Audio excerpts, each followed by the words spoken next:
Hello, hello, hello. Incredible greetings, everyone. How art thou? How art thou? How art thou? How art thou? All right, let me get this all shared out, and then we're going to get into some design work and some questions for the three main programs that I go to for designing. I have other programs that I use, and they serve specific purposes, but they are design programs that are needed. But I use these three pretty much on a regular, and that is Silhouette Studio, Canva, and Photoshop. And these are the ones that I get asked most about when it comes to designing and people trying to figure things out. So we're going to talk a little bit about these three programs and how they fit into your design life and what each program offers. All right. So if you are watching the playback of this, if you're not, on live while I'm doing this intro, let us know in the comment section which programs are you using, which programs are you interested in learning or have began learning, and feel free to drop any questions that you may have in the chat or in the comments, and we will either do another video, and address some of those questions, or I'll even normally I can go in and just kind of answer it right then and there if it's a simple enough question. But we want to hear from you in the comments so that we can make sure that we are putting out the content that you actually need and you can take action on. Okay, if you're watching over on YouTube, make sure that you guys subscribe to the channel. Follow us over on YouTube follow us on Facebook as well. There's a couple different places there. So either 365 Creative Academy. We also have our Honestly Speaking Facebook page. And then we have several groups. Silaholics Anonymous, for those who are interested in getting more help with Silhouette Studio, Honestly Speaking, which is kind of like a melting pot of everything. And then I plan to do a lot more. I haven't done a whole lot with Canva Can't Do That, which is our Canva group. But I plan to do a lot more in the summer. Don't have to kind of wake up as early and so I plan to do a little bit more because my mornings and things will be a little bit free. I don't have to rush off to go get the little one. So we plan to do a lot with that one. So go ahead and join that group as well. I'll make sure I come back and put the links for those and the tags for those in the comment section, because I did forget to put them in the description. But there are some helpful links in the description if you guys go ahead and check that out. So I still need to, because I produced this little live broadcast myself. I don't have anyone kind of running the back end, so I have to share this out. But this light is off. Let me turn this on. Don't talk about my background. It's a little messy back there.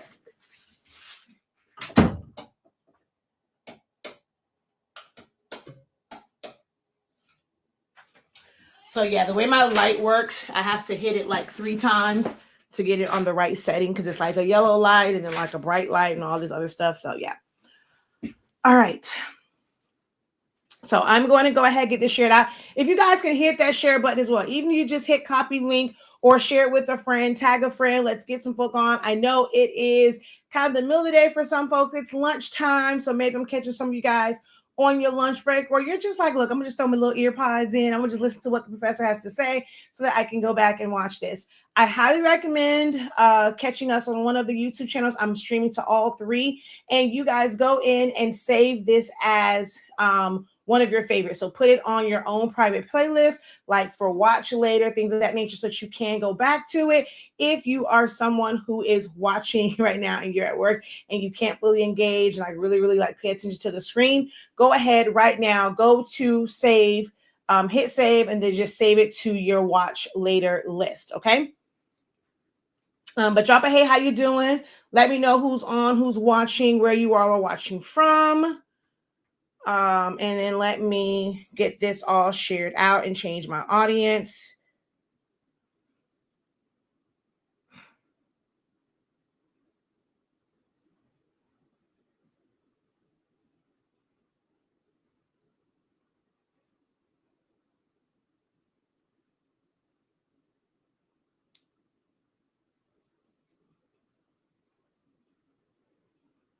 Oh yeah, because this is definitely not broadcasting to anyone other than me. Ooh, why is it doing that? Why is it? Okay, wait. Let's see something here.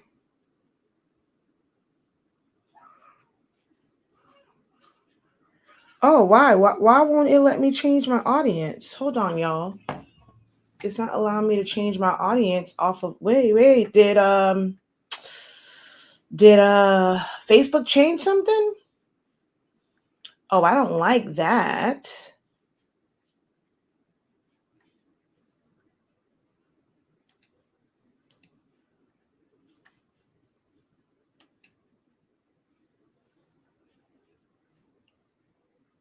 All right, hold on, y'all.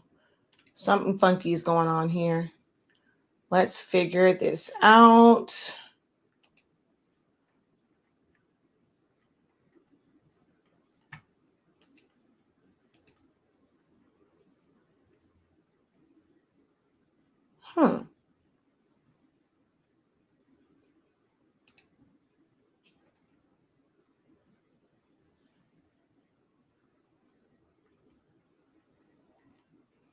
Wow. It's not letting me. That's so weird. It's not letting me change. I've never had that happen before. For some reason, do they have me blocked when it comes to us names? It's like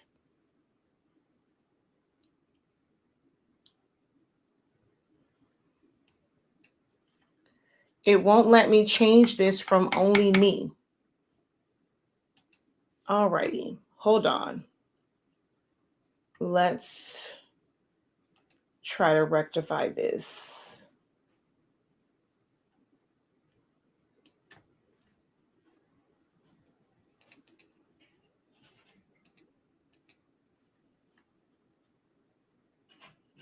Okay, let's go over here.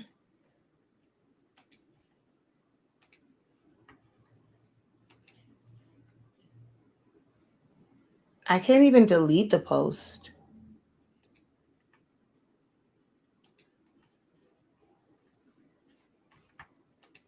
I'm sorry, y'all. We're having a little bit of technical difficulty. So if you can just bear with me while I try to fix this. I'll greatly appreciate it. Hold on. Okay, let's see here.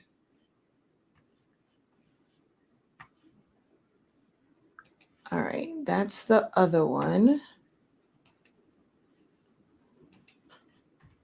All right, well, I can't get the one on Facebook to go live, so we'll see. Don't know what's going on with that. All right.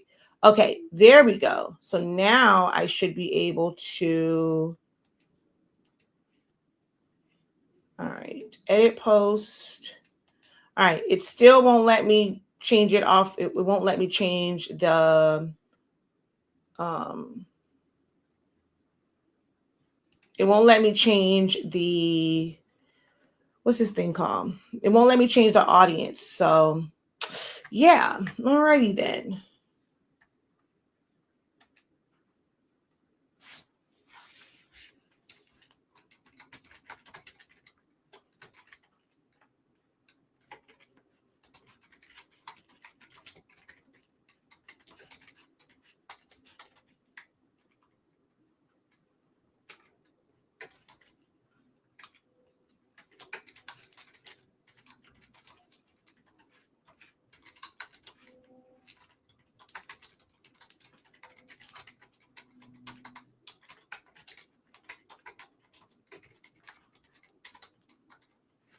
Alrighty.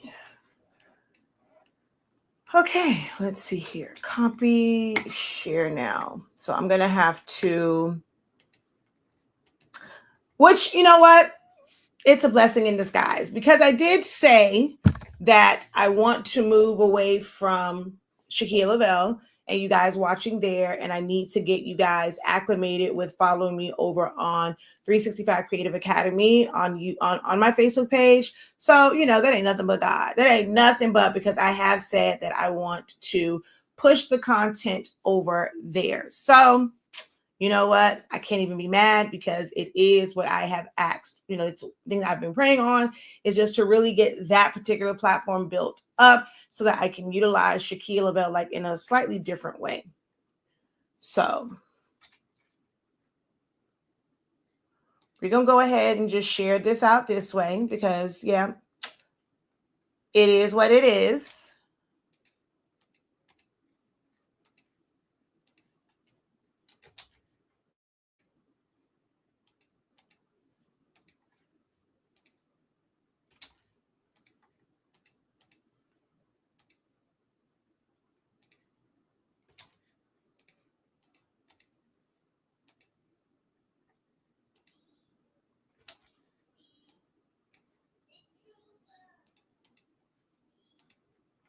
Now, I don't think it's going to be approved in this particular group because it has other stuff, but we will see.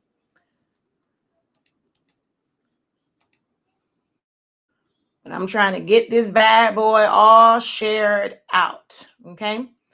All right, there we go. Incredible afternoon, incredible morning. If you're somewhere where it's still morning. So hello, hello, hello. Incredible greetings, incredible greetings. All right. Now, let's go ahead and really get into this thing. All right. Let me minimize that. And we're going to open up Canva here, close that down, and then we will have Silhouette Studio and Photoshop available as well. All right, so let's get into this intro and then break this all down. All right. If you can hear me, clap once or just put a one in the chat. I just want to make sure you guys can't hear me because, y'all know, sometimes audio be acting crazy. Hello, Lamont, how art thou? And I think it's over there, Chrissy. Hello. So I am Shaquille Lavelle, also known as Shakia, the professor, or I like to say the creative professor. Some of my students like to call me the dean, but you know, I am known in these creative streets as the professor. Our company is HS Inc. 365. We are the home of the Honestly Speaking brand of products. That is a line of amazing sublimation paper and ink. Our sublimation paper allows you to sublimate as low as 365 degrees, as fast as 30 seconds, no butcher paper required. So you're going to get it done quicker, faster, and more efficiently, and saving you time and money. So check that out. The link for that is in the description of this video, hsinc365.com. Most of you guys know me and have been with me on this journey for nearly a decade, well, actually a decade now. And that was through all of my trainings and things for Silhouette Studio. And I created this community, this business, this name, it's just amazing. And it was Silaholics Anonymous because I became addicted to it. And then where do you go at when you have an addiction? You go to one of these like anonymous, like support groups. And that's what I started many, many years ago. With YouTube videos and a Facebook group that's still free. So you can go in there and ask questions and things of that nature. And then we have different tutorials and things available on our YouTube channel, both long and short form videos, pre-recorded and some live. I absolutely love Silhouette Studio.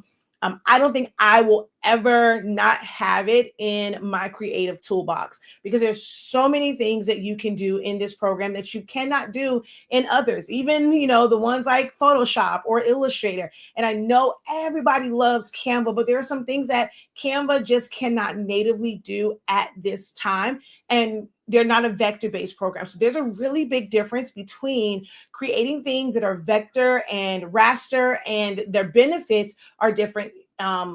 There's benefits to both methods of designing depending on what is you're trying to do. So we have a teaching platform, okay? That's 365 Creative Academy, but just my brand in general is about teaching and educating. I don't really do kind of show and tell and tutorials and things of that nature.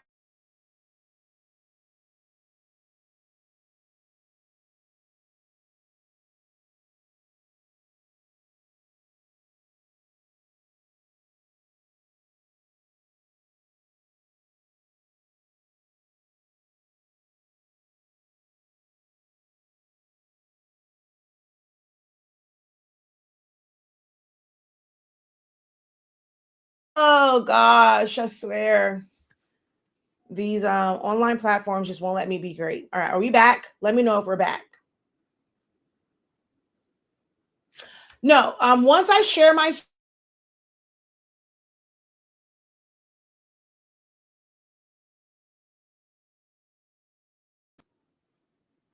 keeps going in and out.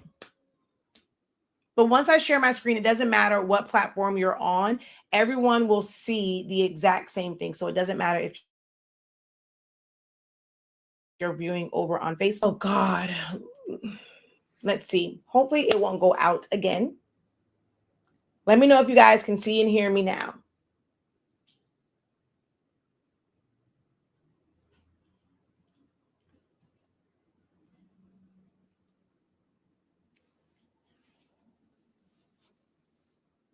Because one is showing good signal, the other one is not. So let me know. Let me know. Okay, I'm not seeing any responses. So I'm starting to think that you guys cannot see me and this thing has knocked me offline because I'm not seeing any responses, which means they probably cannot hear me. Oh my gosh, this is so frustrating sometimes. All right, I think I'm going to have to start this whole thing over. Yeah, I think I'm going to have to start all over.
So I think we are back. Let me know if you guys can hear me.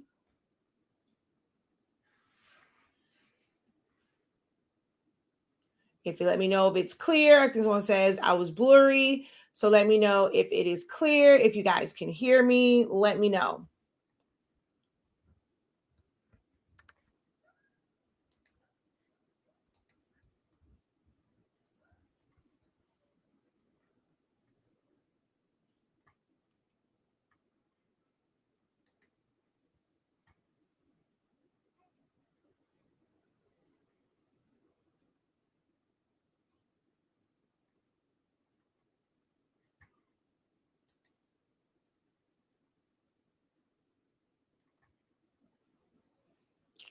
Alrighty. I don't know. Can somebody let me know if you can hear me? Is anybody there? I see numbers of people watching, but I'm not seeing comments. So I need to know if I need to restart this live video.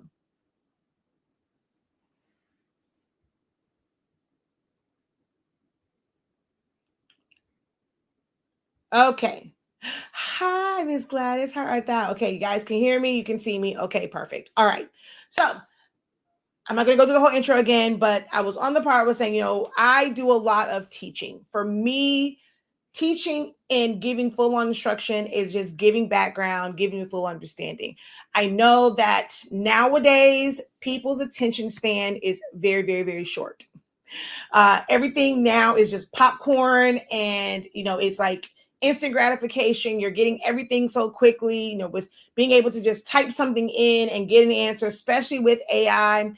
But you need to have, sometimes it is still good to like really get like the background and just get like all the information, because even with my kids, I know that they can go in and type things up on the internet, get definitions and things of that nature. But I'm like, no, this year, starting with this summer, when they need to know how to spell something, there is no more like just kind of typing it in online. You are going into a dictionary. I told Zion Imani that, I told MJ that, because I think we're relying on it too much. It's not a bad thing. It needs to be an asset for us, like in all the technology, but sometimes being relying on it too much, I think it just affects just a lot of things when it comes to learning. So I am one where I still love to break things down. You may feel like you don't need it, but if you know that you are constantly asking this, like, be honest with yourself. You got to be honest. Our brand is honestly speaking. You know that you are constantly confused about things that that you should probably know, because you're not super, super new to this. You kind of heard it before. You've seen people do certain things, but for some reason, it's just not sticking. And it's because you're getting it like the quick way. You just want to get to the thing, and you're not figuring out like exactly why certain things are happening. So when you figure it out because someone does a class, someone does a tutorial, someone, makes a post about something, and it's like, oh, okay, I get that. And you might try it, but then you try and do it for something else, and it's like something's not clicking. Why is this not working? This is where you start to doubt yourself. You start to blame yourself. You start to overthink things. And it's because you just don't have the foundation and just the true understanding of how things work. My platform, and my brand from day one has been about making sure that you are fully equipped. And for me, I feel like you are fully equipped when you fully understand, or have a good understanding, a decent understanding of how things work, how programs work. To me, this will keep you from spending an ungodly amount of time in the wrong program, trying to make it do something that it's simply not going to do. And you now feel like, oh my God, like, especially if you're in this for business, they're not paying me enough for this. I spent hours doing this. And sometimes it doesn't take hours or days to do it. You just did not know the proper way to do it because you spent time in the wrong program. I am dedicated to helping you guys understand how each of these programs work, how they fit in your life, and where their benefits, where their pros and cons are in the world of design. If you are someone that does not use Canva, Silhouette Studio, or Photoshop, and you're using different programs, let me know what programs you are using in the chat, whether you're watching it live or the playback, and I can potentially break that down to let you know, okay, the program that you're using, you're going to get the best use out of it doing this type of design. If you're wanting to do X, Y, and Z, you're going to need this. Or let me know in the chat the type of designs that you want to be able to create, so that I can suggest what program is going to be best for you to invest your time into learning. Okay. All right. So with that being said, let's go ahead and get into this. So as I mentioned, I use Silhouette Studio, Canva, Photoshop. Is there anyone here that use any of those three softwares? And let me know in the chat if you're using one, two, or all of those particular programs: Silhouette Studio, Canva, and Photoshop.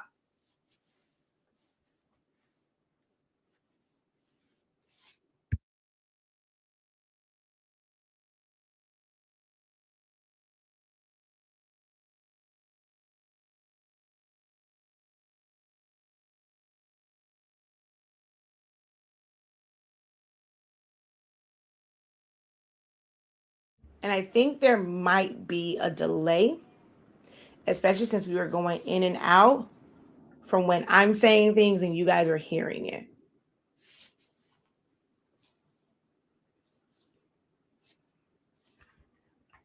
All right. So I see Silhouette Studio and Photoshop. So not Canva. Okay. I see just Silhouette over here with Nancy.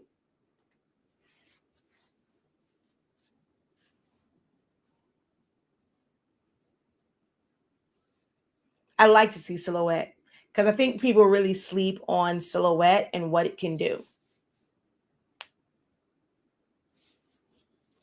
It doesn't have all the fancy AI things where it's like a click of a button or type something in, it'll just do it. But you can do a lot. Like it does take time, energy, effort, and like actually clicking around and doing things, which you can do so much with Silhouette Studio. Silhouette, but learning Canva. Okay.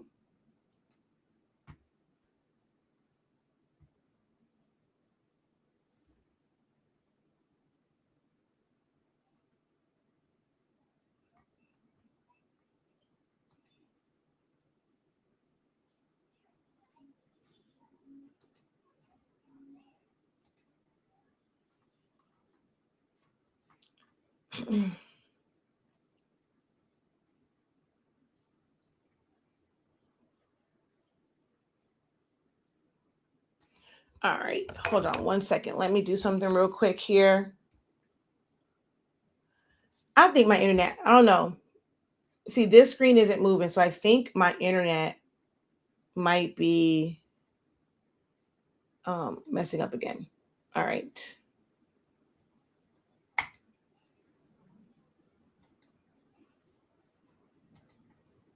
Okay. All right. So just Silhouette, Canva, Photoshop.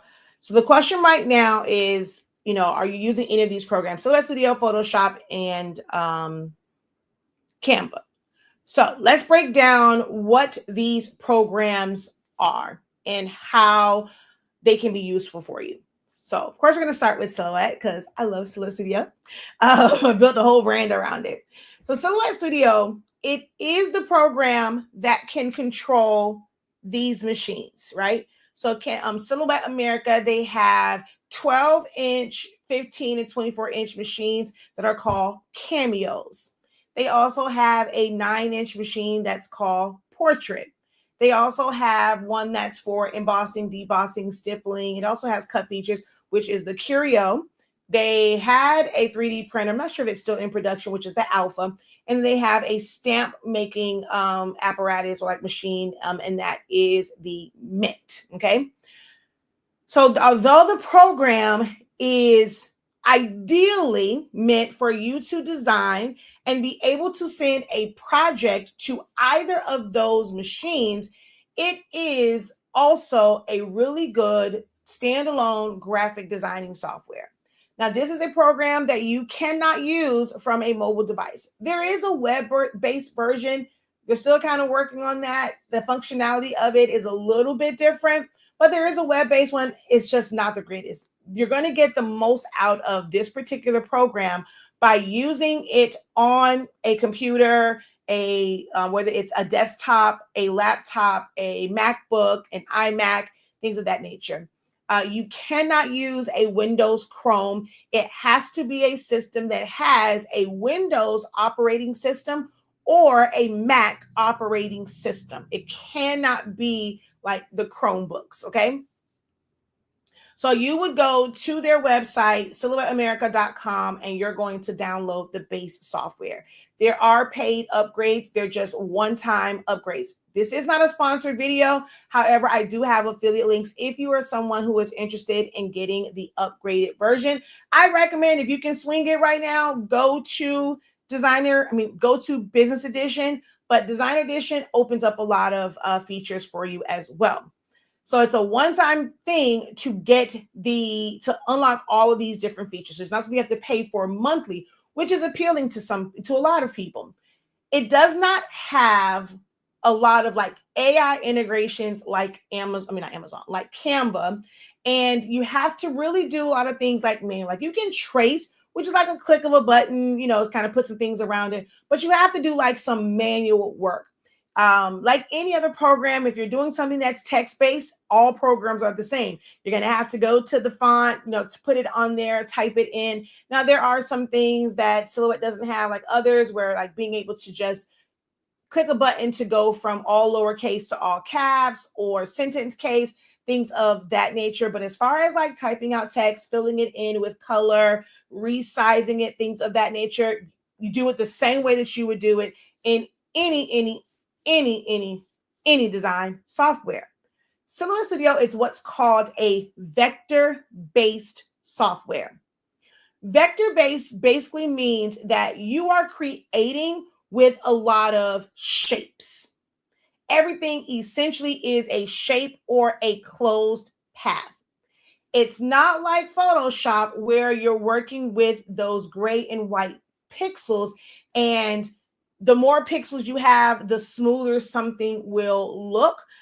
Compared to if you don't have as many, that's when you start to see like those like little lines and stuff, because everything is a square pixel. You can't really smooth it off. In order for you to have these smooth looking lines, you just have to make your pixel sizes much smaller so that they're closer together. But when you're using bigger pixels like 96 or 100 or 72 DPI, it's going to be less pixels. So they like the squares are bigger and you can see more of those points. But with a program like that, it gives you the ability to create transparencies. It gives you the ability to do like feathered out areas, like brush strokes, and everything is just kind of faded at the edge. With vector, everything is going to have a defined edge. And when you're filling things in with color, it's just like a flood of color. It's not different pixels. So when something is designed and saved, that's really, really important. People always say, oh, vectorize it to where you can resize it. No, it has to be it still has to be in a vector format, meaning just living on the Silhouette platform or in the Illustrator platform. It has to be saved as an Illustrator file or an EPS file or an SVG file or a DXF file or a PDF file, like from a vector program. And those will maintain their their clarity as you're blowing it up, because it's in layers that's filled with color. Once you flatten something, meaning turning it into a JPEG, turning it into a PNG, that becomes a bitmap or a rasterized image, and it's now full of pixels. And depending on how it was designed, once you blow it up, you can experience some blurriness and distortion, right? So with Silhouette Studio, because it's vector-based, like I said, it's all shapes and things, but you can do things like crop, or if you are a Cricut user, I'm going to use the term like slice, and you can split things apart, create voids and gaps. Crop in Silhouette Studio is different than crop in like Photoshop or Canva or even like Illustrator. Like in Illustrator, it's like divide or gosh, I can't think of the term like in Illustrator right now. It's I'm looking at the Pathfinder panel, but it's just escaping my mind and like how that is. But crop is different. So it's important to understand the terminology of each program, because there are some words that are the same, but they don't do the same function. So crop in Silhouette Studio is not the same as crop in Photoshop. It's not the same as crop in Canva. All right. And you can recreate things like good logos are designed in vector-based programs. Silhouette Studio is like, some people will say the poor man's Photoshop, but it's more like the poor man's Illustrator. I'm shrinking, like this chair is going down. It's like the poor man's Illustrator, because Illustrator is the Adobe vector version, whereas Photoshop is like the bitmap version. And there's like so many things that you can do, like liquefy things and warp things and stuff like that. Okay. So that's Silhouette Studio.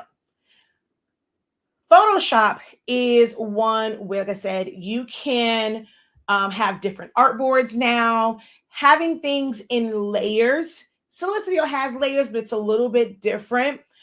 You can see like a little small thumbnail of what it's in each layer in Photoshop. That can make it a little bit easier to design. You have layer styles. It's easy to copy styles and things in Photoshop, because you would just go copy layer style and then paste it, and you can like you don't have to redo it every single time. Whereas in Silhouette Studio, if I wanted like an offset around, like I just typed out 10 names and I need offsets around them, I need shadows around them, I would have to do that individually for each one of them versus being able to like type it all out and then just go copy layer style. And I still have to do like each one individually, but I just have to click on it and just go paste. So even if I had 5 different effects on it, all 5 of those effects would apply to that name or that element. So that's like, you know, some of the key things of Photoshop.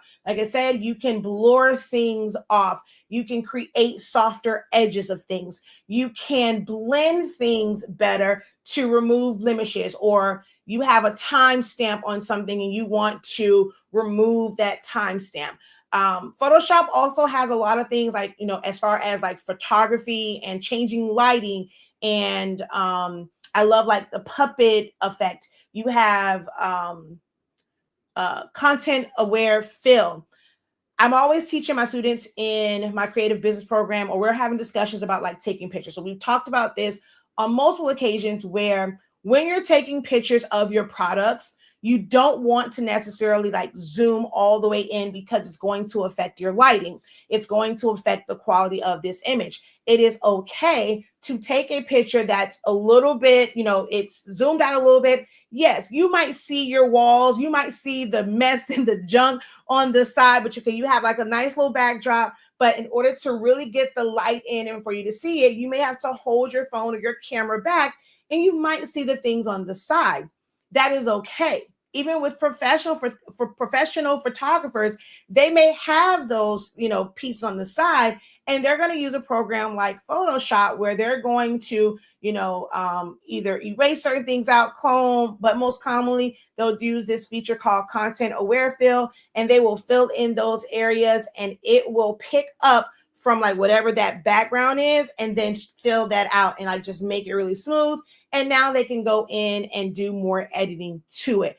A lot of things that you see, you know, for models or on websites and things of that nature, it's not shoot and post. It's shoot, they're going to edit it, and then you're going to see it. This is something that I teach those in my creative business program, because taking product pictures as a creative and you want to be able to post it on the internet, you know, that's a big frustration. So we would use Photoshop for something like that to kind of enhance the pictures. So that's where that program, even if you never use it for design, that's where that can come in handy. Photoshop also has things called like smart objects. If you are somebody who does, like let's say party favors, and there's so many different, you know, party favors, like printable things that folks will print out, like chip bags, water bottle labels, Capri Suns, invitations, gable box covers. And you're going to use pretty much like the same images. You might use the same text. So instead of having this design, like in Silhouette Studio, I would have to create the like each one of them. And if I wanted to change out the picture, I would have to go in and change out that picture on each one. Whereas in Photoshop, if I put a smart object layer like in a spotlight for the main focal one, all I have to do is click on one of those, change that, and it will instantly change it everywhere else. If my text is a smart object and I change the font, I change the color, I don't have to go to each individual one and change it. Photoshop has smart objects. You go in, you change that font, you change the color, you put a shadow, you put a border, you put a glow, whatever it is, and it will change everywhere. Now, you do have to like change the sizing of things, and that's one of the good things too with it, where if you have one that's really, really big and this one is small, even when you make the changes to either one, it's not going to like make the small one now big or the big one now small. They stay at their proportions, but it takes on all of the effects. So it's stuff like that that you can do in Photoshop. So that's for what we do, right? So there's a lot more that you can do with Photoshop, but just speaking to my audience and who I've been teaching for 10 years, those who are in the space of making custom t-shirts, making memorial, like, obituaries, making birthday shirts, making party favors, making banners, and things of that nature. So as it relates to how we would design, these are just some of the of just scratching the surface of how you would utilize Photoshop. Okay. And now Canva is the new kid on the block. But what's appealing with Canva, unlike Photoshop, although Photoshop does have a library of stock images and things like that that you can use, it takes up a lot. It can take up space on your computer, and then it's kind of going outside of it to bring it back in. So Studio, there is nothing really there. Like, you have to bring in everything or add it to your library. So you can have some elements, but you're limited on space in your library for these elements, and you still have to like really bring them in. You have to still go search for them, bring them in.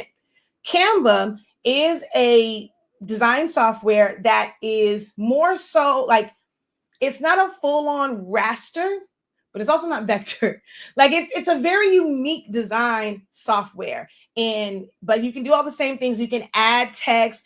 It does have things that Silhouette doesn't. So you can put true drop shadows that have feathered like edges. You can do blurs. You can do glows. You can remove, like, easily remove backgrounds. Whereas in Silhouette Studio, only if it's a simple background, you can trace and detach.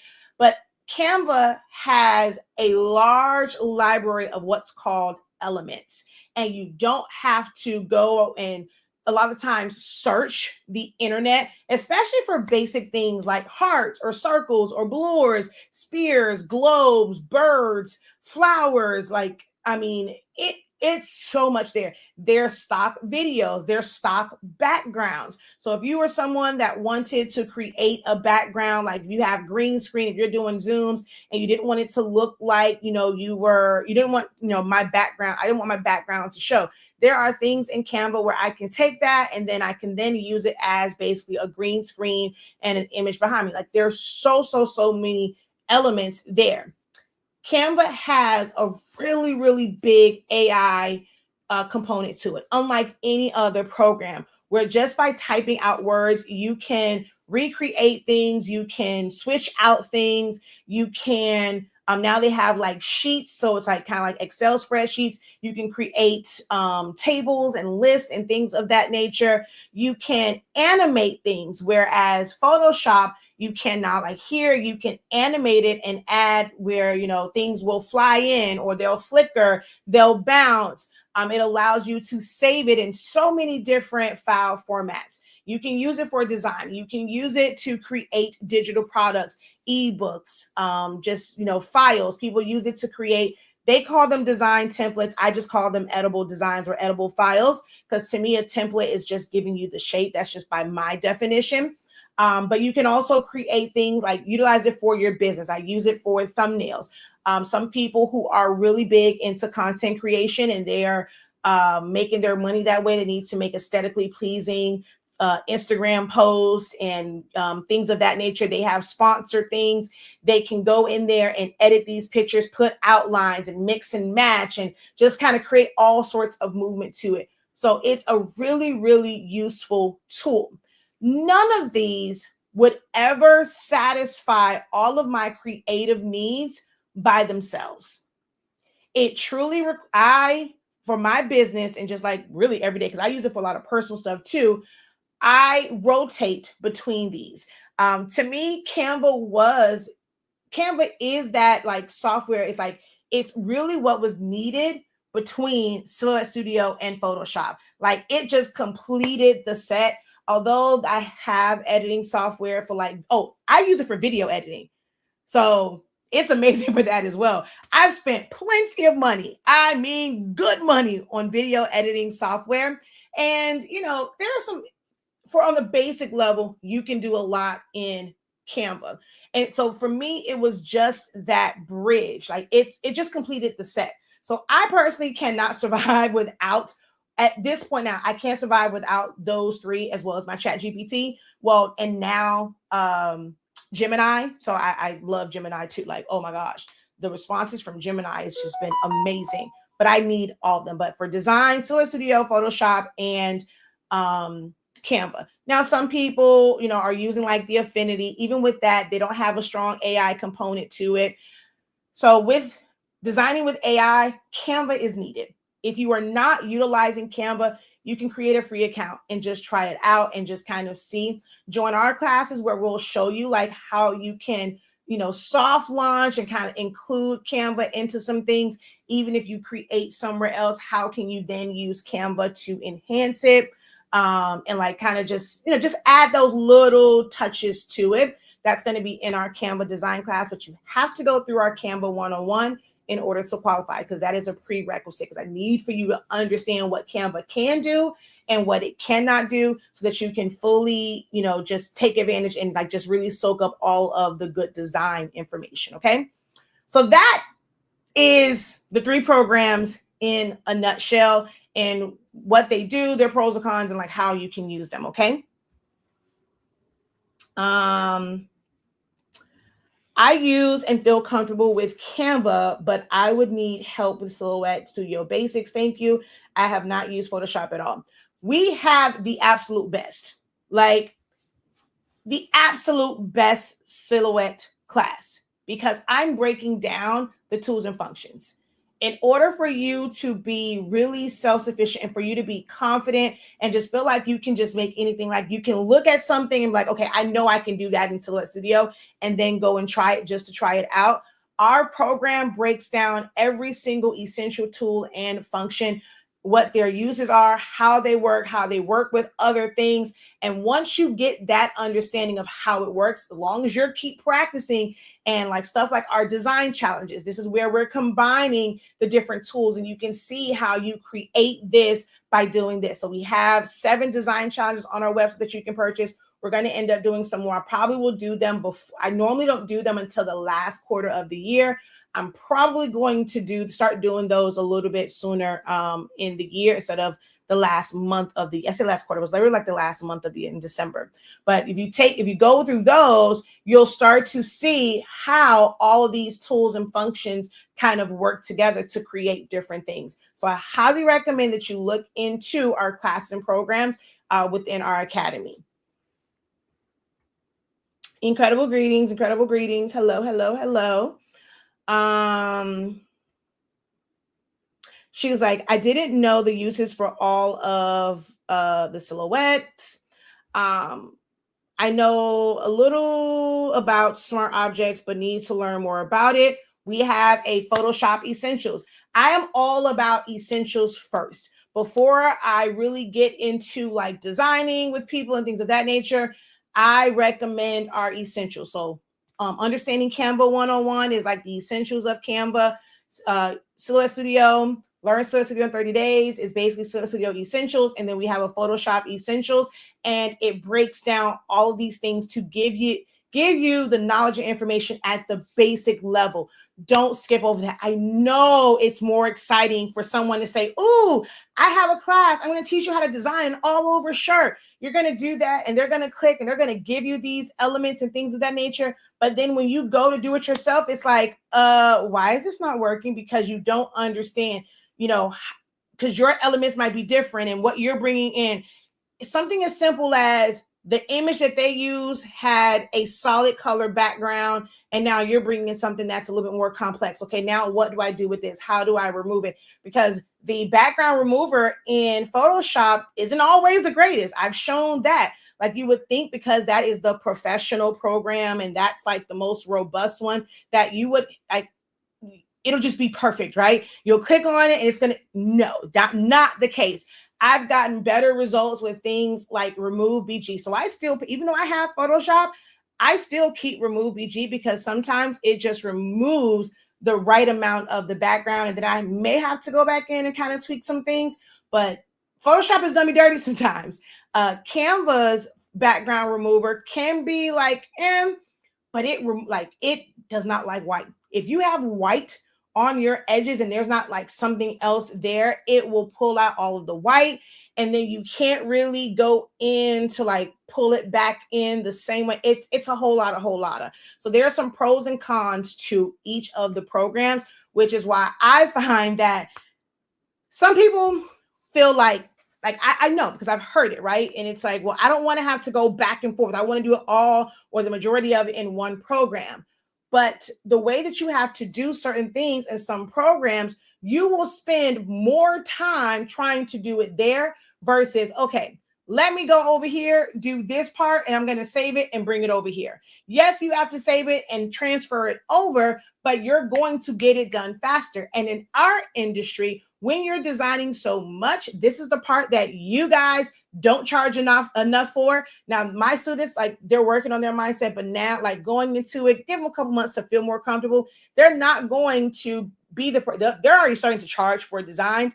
I just need them to kind of up their skills a little bit more, get a little bit more confident so they can charge a little bit more for designing. But that's normally the part that you're not being compensated for the most, which is the design part of it. And you gotta, like, make it where you can get more designing done in a shorter period of time, in a shorter period of time to maximize your profits. So for me, I will start one place, end somewhere else, and then come right back to the other program to, like, finish it off. So some people say they mainly print from Photoshop. I've printed from Silhouette Studio. I've printed from Photoshop. Now, if you are utilizing, like, certain papers or certain inks and you're utilizing a, what's the thing called? A color profile. Color profiles are not, like, universal because it's based off of the type of paper you're using, the type of ink, the specific printer. So you can have different color profiles for each type. So how something prints out on glossy is different than how it prints out on matte or satin, how it prints out for sublimation.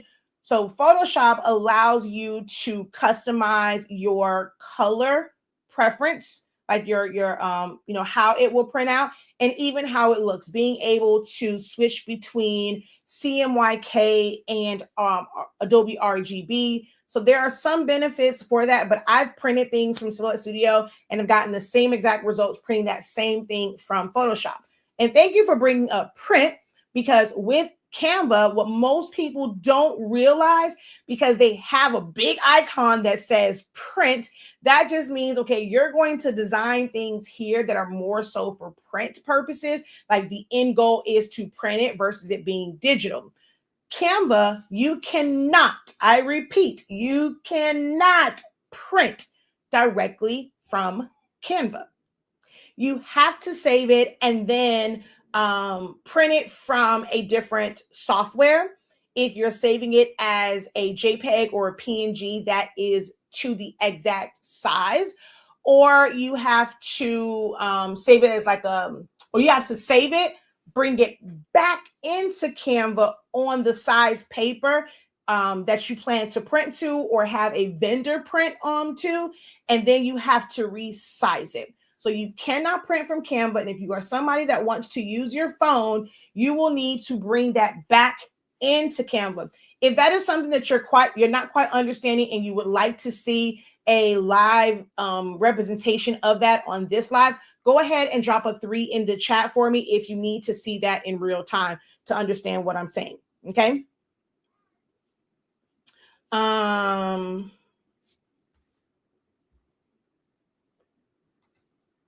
I have really learned a lot from your style of teaching. It's perfect for me. Aw, thank you.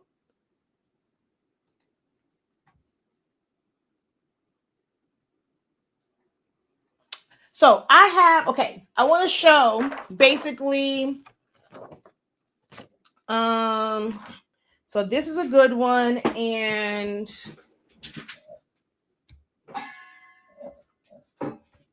actually I'm going to use all of these as examples. And I have another one of this one that has the embossing on it, but I don't know what the hell I did with it. Tumblers are so easy. Like, they're the easier thing for me to kind of show designing things. Hold on. Oh, is this it? Nope, that's not it.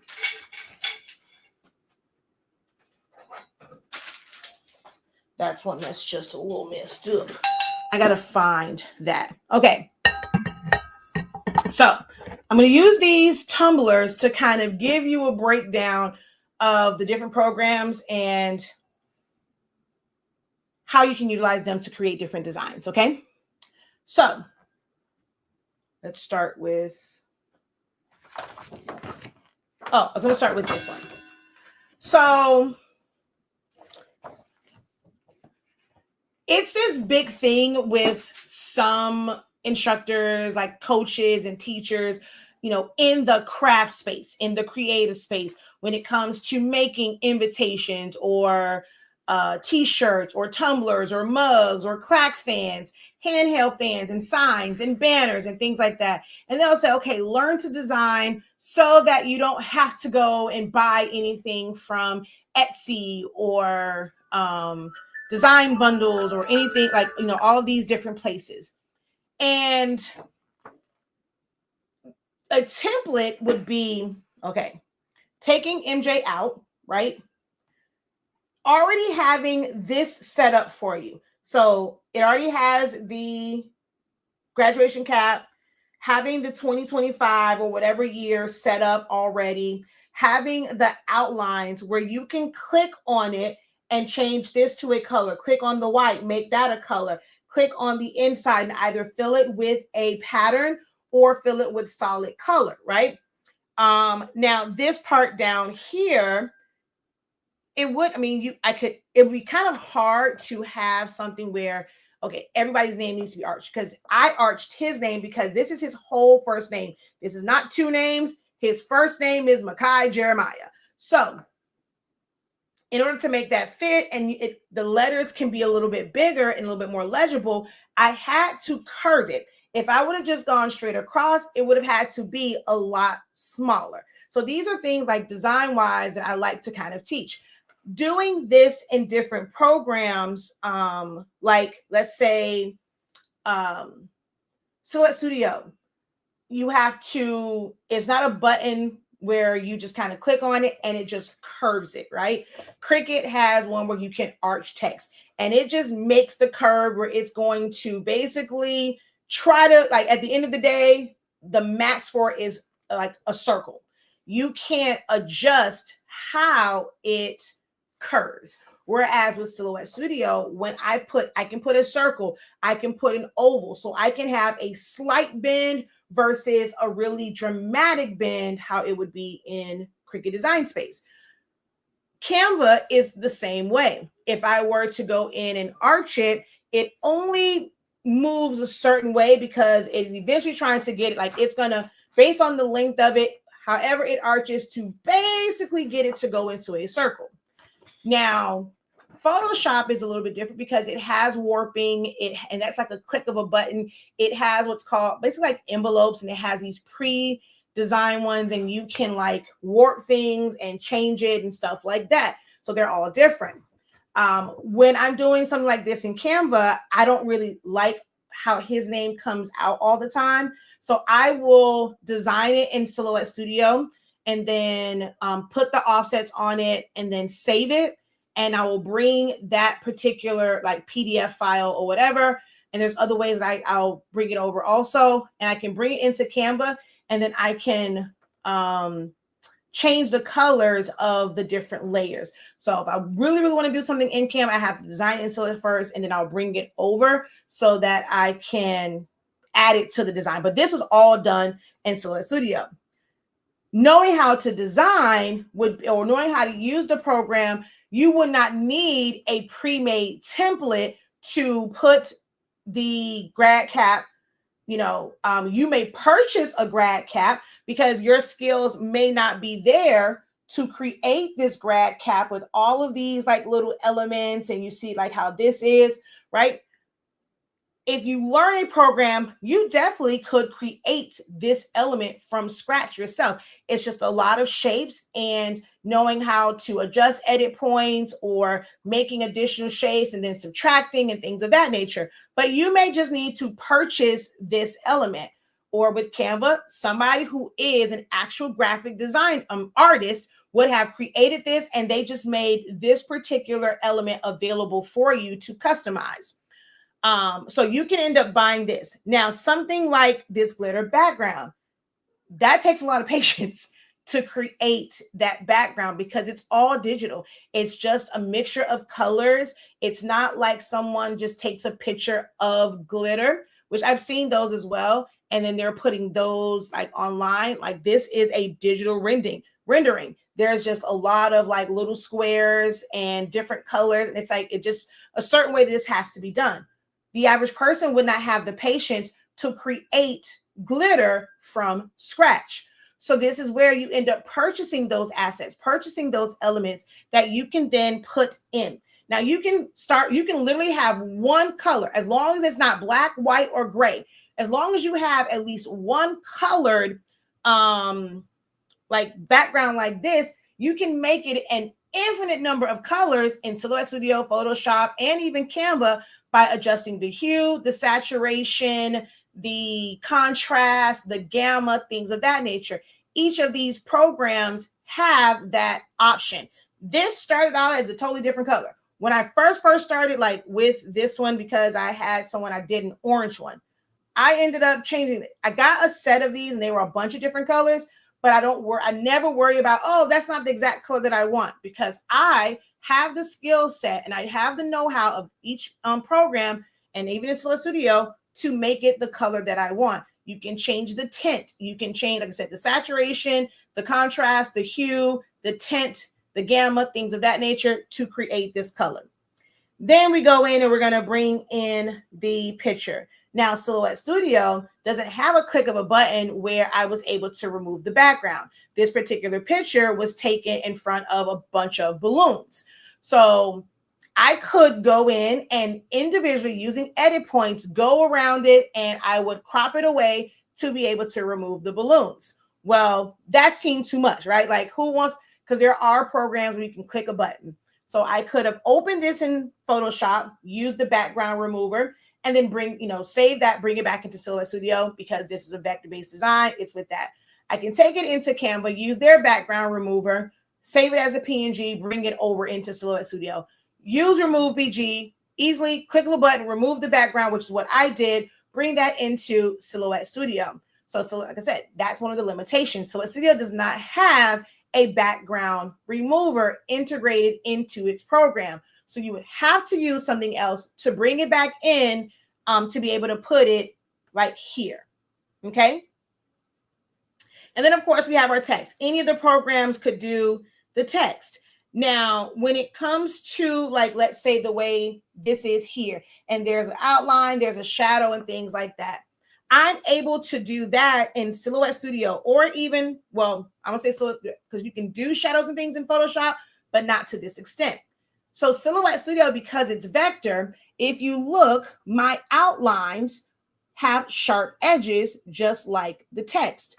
Well, in Photoshop, you can't really do that. When you go and you put what's called a stroke in Photoshop, it rounds everything off. You don't really have that option. Now, if it's something that's still in vector format, it's just a shape and things of that nature, you have the stroke, and it has like different corners and things, and you can kind of make it, kind of put that behind it. But you have to make sure that if you rasterize it or like flatten it, you cannot do anything else to that. Anytime you use the layer effects, it's going to round it off. Now, same thing with the drop, like the shadow that's here. So in Studio, you can only have sharp edges, but I like the sharp edges. In Photoshop, if you do drop shadow, it's a little bit more blurry. I mean, you can adjust the blur on it, but you don't get those really, really sharp corners. So even if I did this whole thing in Photoshop, I would actually go into Silhouette Studio to do this outline, save it, and then bring it into Photoshop, because I would not be able to get sharp edges in Photoshop. Hopefully this is making sense to you guys. Okay. And then let's say the little, what's this thing right here? The husky, the little, it's a husky, not a pup. When it comes to like the colors in vector format, I'm able to click on any of those areas in Silhouette Studio, fill that in with the color. Canva, you cannot do that, like especially if it was like a JPEG image, or depending on how it was, it's a little bit harder. Like I created that one in Studio, like by tracing something and having all these elements. Photoshop, you would have to like click on it, select that area, either use the brush tool or you can use the paint bucket to drop it in, or you would have to go to a layer style, make that a color overlay normal, and it still may not have sharp edges. Then you have to go back again, click on a certain area. If it's picking up, you got to change the tolerance, whatever, for it to pick up on a certain area, and then repeat that process because you don't have like vectors unless each one of these pieces is going to be individual layers, but then now they can shift and move and stuff like that. So there, like I said, there's pros and cons. It would be a lot easier for me to adjust the color of this particular element in a program like Studio, maybe even like Illustrator, because that's vector, and then I can bring it in. So hopefully you guys are seeing the, these programs can help each other. They can be beneficial to each other. Same thing like with the outline and things of that nature. So this is something that the what's this thing called? The glitter background. I can easily crop that background to these numbers in Studio. In Photoshop, I would either have it there and then you have to do a clipping mask, or you have to save this background to your patterns, define it as a pattern, and then select those and go to the layer style and say fill with pattern, put that in there, right? Canva, you cannot do that. Canva, it has to be a frame in order for you to fill it in. So you can't just type something up and then fill it in with whatever like digital background that you want in Canva. You have to use an outside program to either do it and bring it back in, or you have to use an outside program because you want to use a font that was there or an element from there. You have to take it into an outside program, trace it, put it in a program where you can go and like fill it in. And then when you save it as a either a PSD or a PDF and bring it back in, it will be a frame. And then you can fill it with any type of pattern. But you cannot natively do that from Canva. This is why it's best to learn another program if you're ever wanting to create something like this, because you cannot do it in Canva natively. Hopefully, am I making sense? If I'm making sense to you right now, drop a 4 in the chat. If you're understanding, drop a 4 in the chat.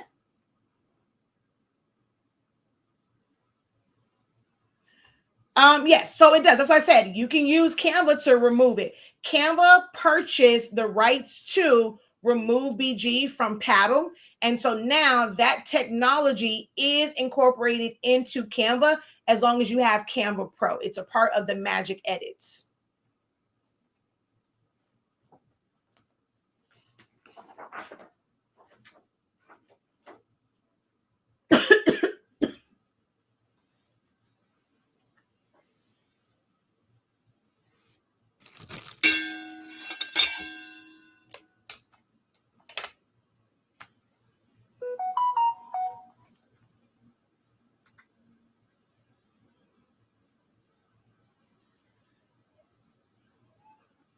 Is this helpful for you guys? Let me know in the chat. Let me know if these types of lives are helpful for you, or if I should just discontinue them because it's just too overwhelming.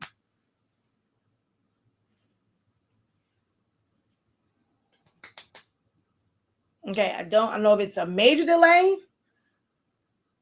Are you guys understanding? Like, did that breakdown help you? I was looking for a number 4 if you understood how I was showing, or how trying to explain how I could have used all 3 of those programs to create that design. Okay, very helpful. All right, cool beans. All right, awesome. Okay. All right, so now let's take a look at, this is a tumbler that I designed for Class of '99 for their alumni picnic. The majority of this design was set up in Silhouette Studio as far as the layout, right? This piece right here, like this part right here, this brush stroke actually came from Canva. The original of this is very, very pixelated. This is their like little logo. And I don't know why this looks red on my screen, but it's definitely not. I don't know, it looks weird there. But this right here was they've had this for years. So it's like an old school. I don't think anyone, probably other than me now, I'm sure somebody probably have taken the time to, but most time I see it, it's like the same one and it's not the greatest like version of it. Or people will just take it into Photoshop and do, like I said, where they need to change the color, like for breast cancer awareness or something like that. They will just go into Photoshop and either use select by color, or they're going to do magic select and click in certain areas, and they're just going to do an overlay of color.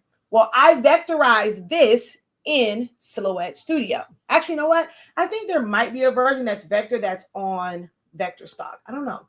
But I went through and I traced it and I cleaned it up and I vectorized this to where I can make it whatever colors I want, like whatever tones. Because with sublimation, because I am using a converted printer, the colors can be a little bit wonky. So this allows me to use my color chart to put in the exact color code that I need to produce the color that I want. All right. Yeah, so the top part and this part here was all done in Canva. I think that was it. So the CC, in order to interlock and have all of those, this was done in Silhouette Studio. Photoshop, I would not be able to get those sharp corners. It would round it off. So I could not do that there.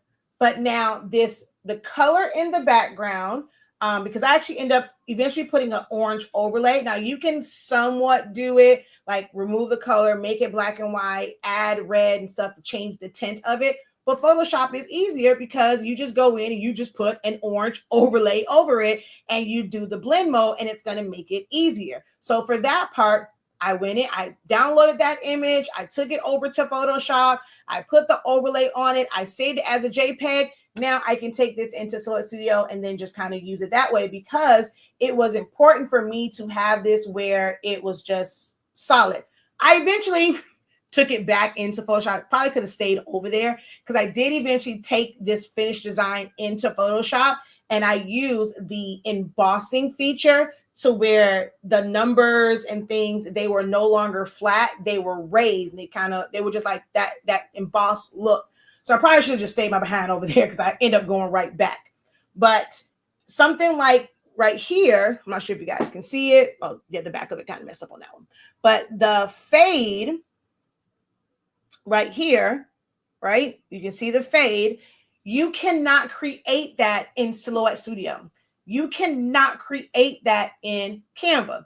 So somebody will say, oh, whatever, I do fades all the time. No, you are utilizing a fade or a blur or whatever cover, whatever you always want to call it, that was created in a program like Photoshop with the brushstroke. Someone created that, saved it as a PNG with a transparent background, and they basically gave the rights to that particular asset, that element, to Canva, where you can do a search and you can find it and you can put it in there. So you are essentially just using a PNG and adding it to your design, but you cannot create your own fade in Canva or Silhouette Studio. We sell fades. Now you can create a lot of things with the fades and just give it different effects. We sell fades. I went into Photoshop, I created, I have all these different colors. Now, someone that's just utilizing Silhouette Studio, they don't have Photoshop, they don't know how to use Photoshop, they are able to take those, crop them into certain areas of their design, and now they're going to have like this faded look. They can mix multiple of those fades to create a custom gradient. So you can create a lot of custom things, but it might require you to bring in an element that was created and saved from somewhere else. That's all Canva really is. Nothing that you see in those elements is created directly in Canva, unless, of course, it's AI and it just, like you said, okay, I want a gold, make it look like a Mylar balloon, and I want it to be the number 4 in a rose gold or whatever. And so now it's going to create that for you. That's all AI. But as far as like putting things together and subtracting and making, you cannot technically do that in Canva because you cannot subtract elements. Now you can go and have a solid background and use shapes and put it there, and then you will have to save it, bring it back in, remove the background so that you have just that piece. But that's a whole lot. It's a whole lot, right? So this particular one, and then what was the final one was a combination. Like I literally use all 3 programs to create the final tumbler because of the different effects that I wanted. My dolphin one, I could technically create this in Silhouette Studio, like all parts of it. It will take a long time to create this custom camo, but that's just a bunch of shapes and you're just layering them. Now, the amount of shapes, Silhouette Studio is not really meant for a lot of graphics, so it can shut it down, whereas Photoshop is meant to be able to handle that. So having all of these different things. A camo background is made up of so many different shapes, and you're just filling in the different colors. Like I said, could I create this in Silhouette Studio? There's a drawing feature. There's the edit point. So I could go in there, create all these different shapes, layer them all together, and then just fill in, group them by, you can't group it because it'll bring it up, but you can select by color, change all these different things, and create that. Then you just have text. Then you have, I can text to path to create the exact arch that I want. This same thing right here. I'm going to create a line. I'm going to arch it. I'm going to add in some little shapes to make it look like the threads of a football. I could create all of this in Silhouette Studio. Canva, you don't have the ability to design and taper off the edges. Like, see how this is? That's something that's done with edit points and adjusting those handles, and I can make this line and I can taper it off. You cannot taper off in Canva. There are no controls to modify an element to a specific point. Hopefully that makes sense. I could do it in Photoshop, but not to the same degree. I would have to use things like liquify and like push it in, or I would have to like draw it out. Now, if I'm using the pen tool and I'm doing it like as a shape, and it's still in a pen, it's still in shape format, you can click on it and you can adjust the handles.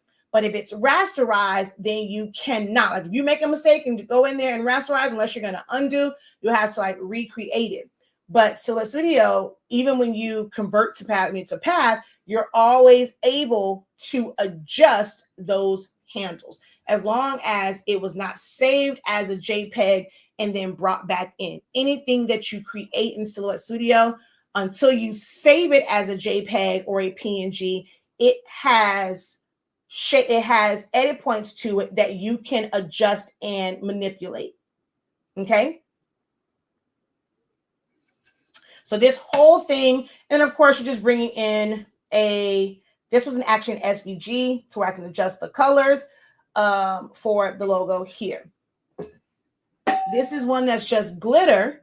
So the glitter part, we're not creating in any of these programs. A really great artist is going to create all this glitter stuff, and you're able to just change the colors. But being able to make this line, and then the second line for the pencil, and then another rectangle, and then another rectangle. Now, once we get to this part, now this one could have been just a regular rectangle that comes up to this, like above where the corner is, and then it's the rectangle.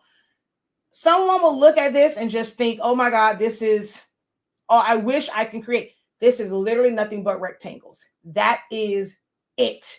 It's just rectangles, right? So In Canva, you could create the different rectangles that are, what's those things called? Frames, but you cannot adjust the size of it, the scale. Once you put it in there, it fills the whole thing in. You can't shrink down the scale. I can make this glitter look like chunky glitter, or I can make it look like very fine glitter by adjusting the scale. I can do that in Silhouette Studio. I can do that in Photoshop. You cannot do that in Canva. So even if you wanted to create this in Canva, when you go to put that glitter in there, it's going to be too big. So you would need to create a chunky glitter in Silhouette Studio or Photoshop and save it. And in that same color, you would need to have it also like scaled down where it's a nice fine glitter, like look, to fill it, put it into that frame if you wanted to have this fine glitter look versus it looking really, really chunky. And in Silhouette, these will all be like rectangles. And then I'm just going to add points and then just go up, down, up, down, up, down. And in Canva, you can somewhat create this where you would still have a rectangle, but where the brown part is, you may want to put triangles there. The issue with that, though, is you look on this, it's all smooth, right? There is no separation. If you do them as triangles in Canva, you're going to see a separation between each triangle. And the way that these are done, like, okay, if we follow the shape, this should technically come down here. And then if you were doing the other side, they will cross over each other. So that's going to look a little bit wonky. So to get this look, you can create a version of this, but it would not be exact because Canva does not allow you to merge or weld anything. Once you kind of create it, you would have to create it in a different program, like create the up and down, save it as a frame, and then bring it back in. So it's a very powerful, it's a very useful software. I use it. I love it. I could not imagine my business without Canva right now once I incorporate it. And I've been using it for, man, probably about like 6 years now. Yeah. Because it came out like I was using it even before the pandemic. Wasn't like as much because it was more so like just kind of like Instagram things. And I wasn't really into Instagram, but I kind of played around with it. But I've been using it for a really, really long time now. So it's certain things you just cannot do. But I could create like this design in both Silhouette Studio and Photoshop and have everything look seamless and smooth. Okay. I know my baby was in high school, officially a high schooler. Can't believe it. Now, this is a base file. So let's say someone created this base file. You're not really equipped with doing it, and someone, i.e. me, create this base file, have it in my template vault, have it available for purchase. You can then take this file and you can add to it. This is where this one now comes in. So now you can do with like this part in any program. You can go ahead and put it in Canva where you're just typing a name. It might even come out a little bit better because you can have actual fades to give things lift and stuff like that. So you can do a version of like this by putting multiple letters and then just adjusting the border on it and stuff like that. You're just going to bring in an element. You're going to place it. So everything that is here, you can take this base one that you're either going to create yourself in Silhouette Studio or Photoshop, save it as a JPEG, and then bring it over to Canva to add these elements. Or you can purchase this, where someone already has this set up. They may have one set up like a crayon already, and you're now just going to customize it. You do not have to be a graphic artist, a graphic designer to where you can customize it, yes. But being the person that can create this peacock. No, although she was AI. AI is great for that.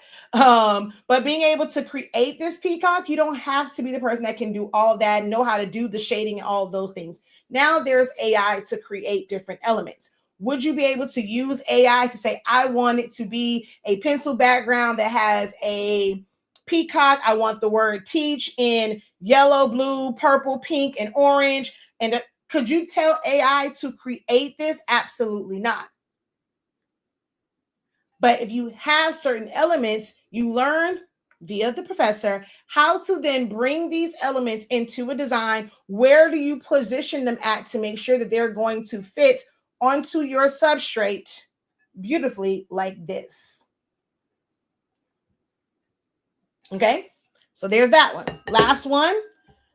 This particular one, I used Silhouette Studio, Photoshop. I don't think there's no Canva in this one, but the grad ones down here, although I think because of how that, I think that was originally done in Photoshop, but I could do that in Silhouette as well. You would find a picture of some grads tossing up their caps. You're going to remove the background, bring it in, trace it, and then just fill it in with black or whatever color. So I'm able to technically do this in Silhouette Studio. The background of this had what's called blend modes. There's a lot of different blend modes to it to create like certain looks. It's kind of hard to see because there's so much stuff over it. That's something that has to be done in Photoshop. I would not be able to do that in Silhouette because it doesn't have blend modes.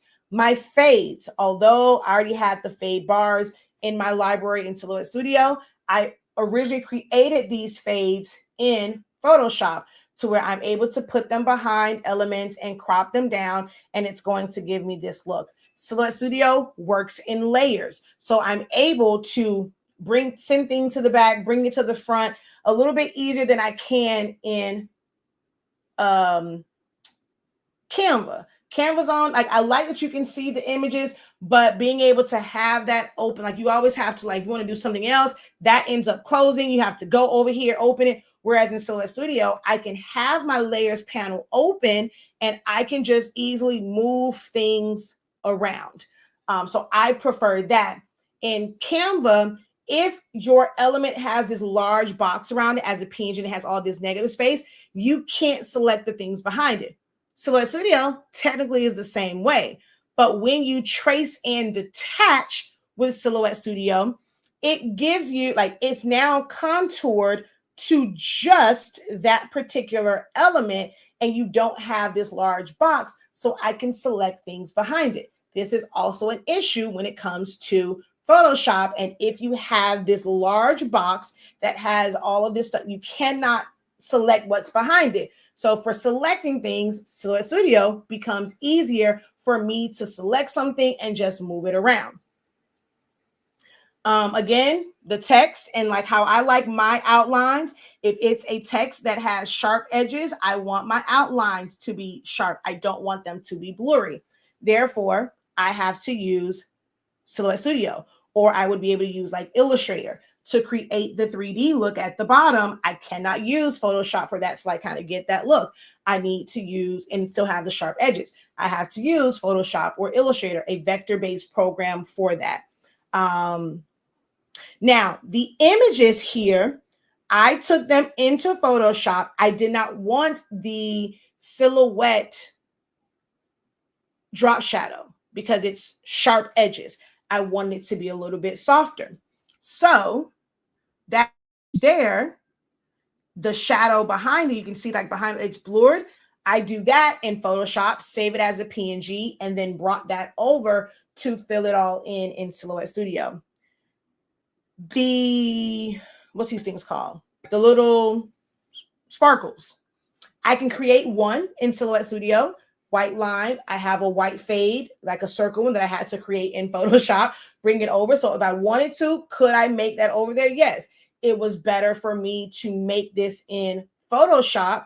I created the initial one. I turned it into a brush. So now to be able to get that look, you can set it and tell it to be random. You can change the size of different things. So now all I just went was, and it instantly created this look of like all of these little sparkles without me having to individually place them how I would have to individually place them and size them in Silhouette Studio.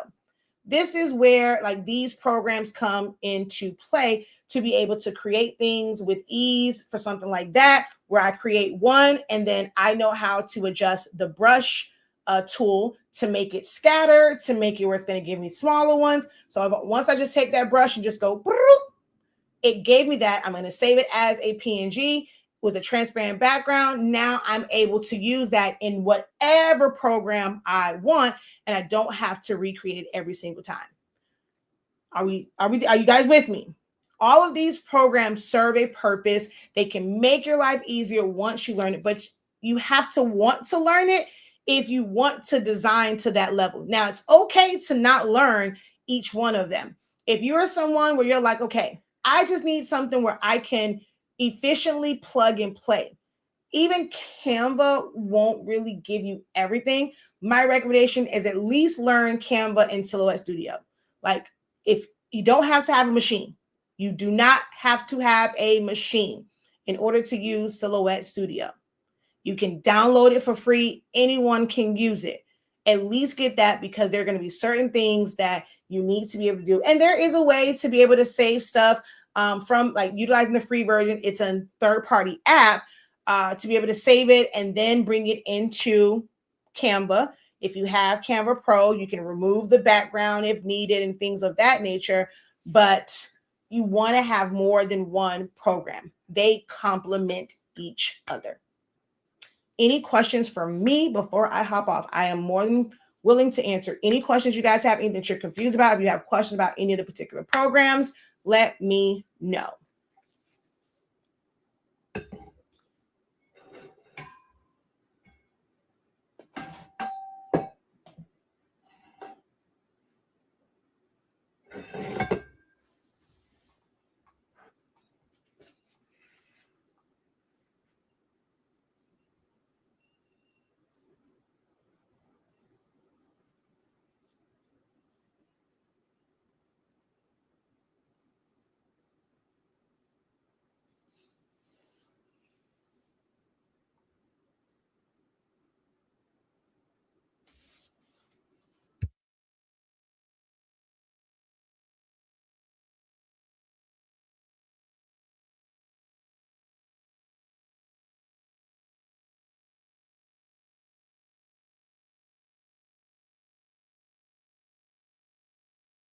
No question is a dumb question, a silly question. If you don't know, you don't know. You have me on. You're able to get your question answered for free because I charge for this. I have paid class. I have a creative lounge. I have one-on-one sessions. We have creative business that meets tonight, 7 p.m. You can still enroll in that. But you'll have an opportunity to pick my brain, ask questions, get answers to questions, inquiries, things you just thought about, things that you're frustrated about, you can't figure out. Now will be the time to ask those questions. So the floor is open. I'm giving you guys an opportunity without having to pay me any coins to get the answers that you need.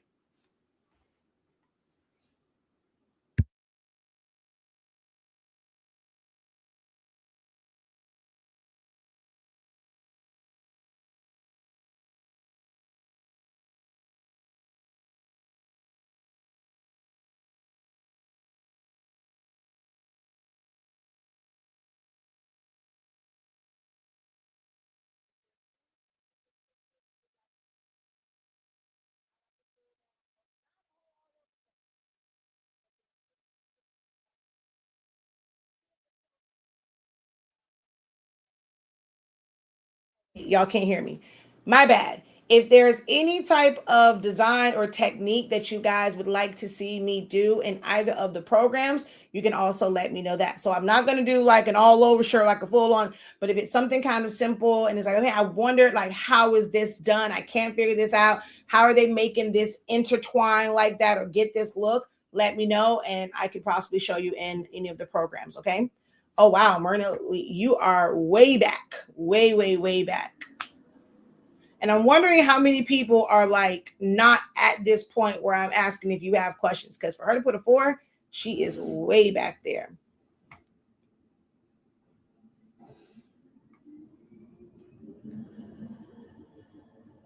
What is your, okay, so no questions. What has been your biggest takeaway from this? What's one thing that you learned from this live broadcast?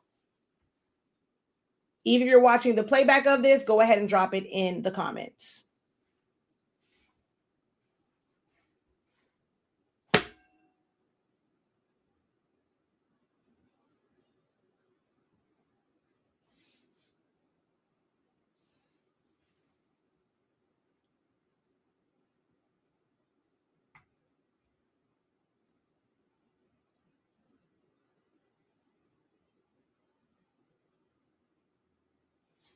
And just for future reference, if you guys see that I'm on live, like click the live one. I mean, you can always go back and watch it, but then you end up missing opportunities to maybe ask questions if you watch it and you're just kind of like, you catch it wherever, like whenever you kind of come on. If I've been on for an hour, but you're watching it from the beginning, you're then going to miss the opportunity to ask questions and things of that nature. So if you're ever watching live, especially over on YouTube, click, I think it says live, or click to the end of it so that you are on the actual live portion. Wow, can't believe no one has questions. No one whatsoever has any type of question.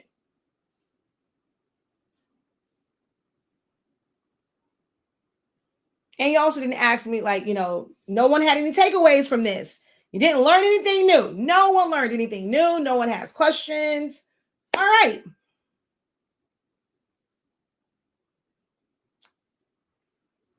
Well, even if you're not verbalizing, my goal is always to help you guys learn something new, to help you on your journey of creativity, making your life a little bit easier to make money if that is what you're doing this for, or even if you're just doing it for personal reasons. It's like all personal type things that, it helps you not be frustrated. Like someone like me, I don't do rhinestones, but I know how to do rhinestones for times like my son's jacket. So I'm not sure if you guys can really see it on there. But MJ's jacket for prom was rhinestoned by yours truly. I created those templates, like I created the designs myself. The back of it actually says MJ and it has a design. So I hand placed those circles in Silhouette Studio, and then of course cut it with my Cameo and brushed those stones in, pressed it here at home. So I was able to customize, and he got so many compliments on his prom suit, because I was able to customize that myself with the skills that I have acquired over the past couple of years. So you cannot shade in Silhouette Studio, but you can use fade bars to create the appearance of shades. Okay, so let me.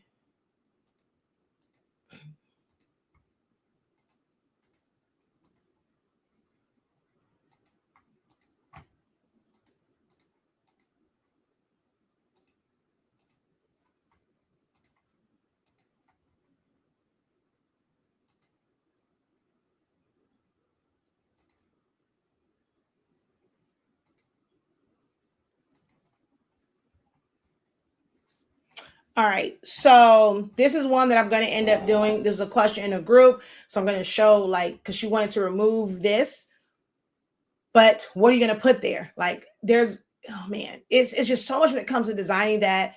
I know some people kind of have this vision in their head, but there's some things that you have to end up thinking about. So I'm going to end up doing a thing for that. So let's just come over here, and one of my things I love to use is a star. Don't ask me why. I just love using stars.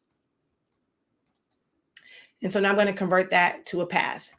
I'm going to open up my library, and I'm going to go fade.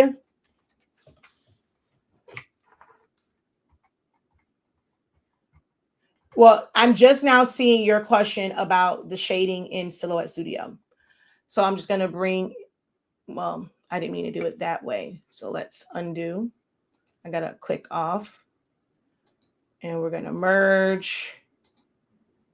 And all right, hold on.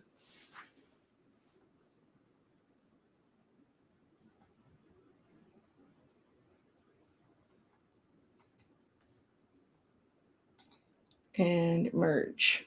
Okay. So let's say I have come on, collapse. These two, right? I always duplicate. I can have this be a solid color in the back like white or black, and you would take your fade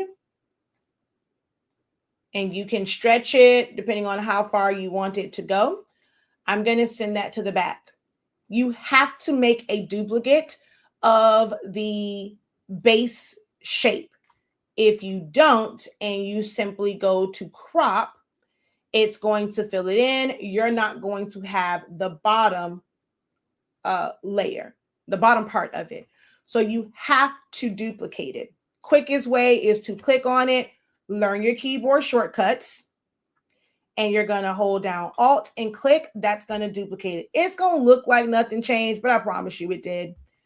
I personally always recommend having your fill open. I'm going to open up my modify, and I recommend removing the color. Again, it looks like nothing changed because the one on the bottom is white, but I'm going to hold down Shift, click on the fade, and we're going to crop. I'm going to bring this one here. I'm going to leave a little bit of the white. I'm going to send it to the back. I'm going to hold down Alt, click, remove the color, hold down Shift, click on the fade, and crop. Right? Now, let's say, well, that's too much white or that's too much blue. In Silhouette Studio, you can click on this, and you cannot do this in Canva because it locks it to the proportion. So if I come here and I go pan, I can move this up and expose more white. I can click on the bottom one and I can pan that up and move that one. And see how if I go up to where there's none, it's not enough at the bottom. I can also go scale to fill that in. So you cannot technically shade, but you can use fade bars. If I wanted to, so like when I had that bar, and let's just say we're going to make this one white. I'll shrink this down because that's just way too big. All right. I'm going to select all of this, and I like to remove my line color once I have color there. And I'm going to come back over here and I'm going to get my black fade.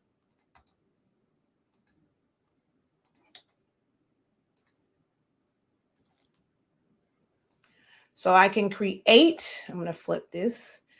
No, I didn't. I said vertically. The illusion of, I'm going to shrink it down. I'm going to send that to the back. That's a little bit too high, so maybe about there.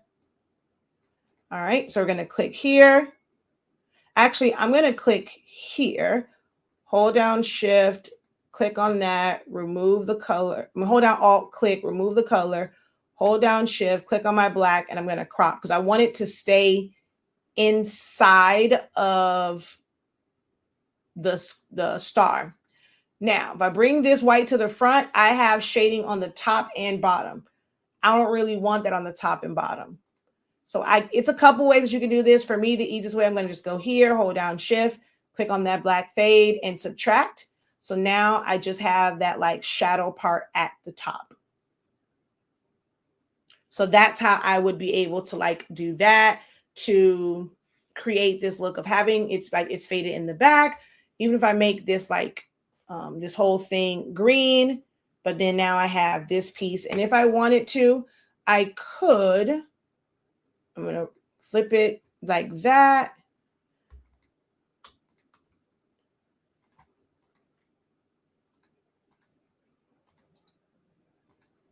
And so it will look kind of like it's, or I could have done the whole thing as well, but how it was originally. But let's say if I don't want to go back in, if I already did that, just duplicate it. So there's more than one way to kind of skin a cat.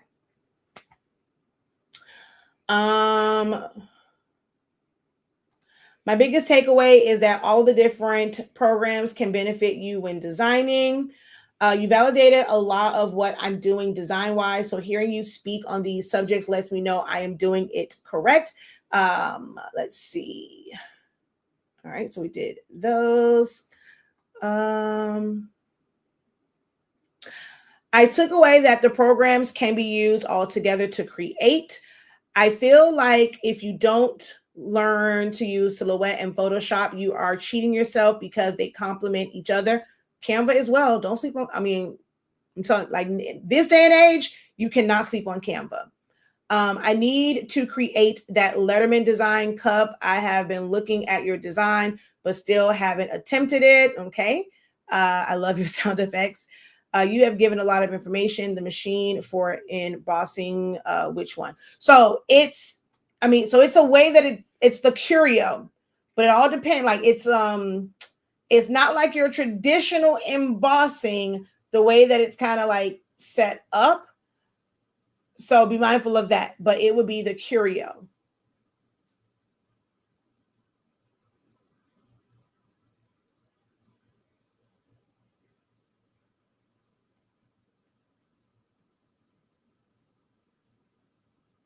Disbursement of the brush can be changed, and I can take random designs from Silhouette and make a brush for it in photo. Well, I would actually wouldn't have taken it from Silhouette. I really would have created that, like, because you can create that start like that initial one in Photoshop as well, where you're going to create it, you're going to taper it, and you're going to use the brush, like, because I had, in order to get that white piece that is just a brush. So I opened up Photoshop. So if I were to come over here to my brush tool and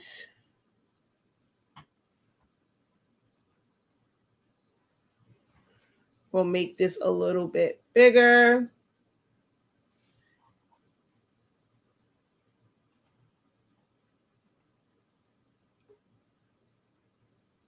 Now, I meant to zoom in. So see, this doesn't have a whole lot of blur around it. I would need to make the brush big. I would need to make the brush not that dang on big now, or actually change the softness. I wouldn't want it to be that light in the middle. So changing your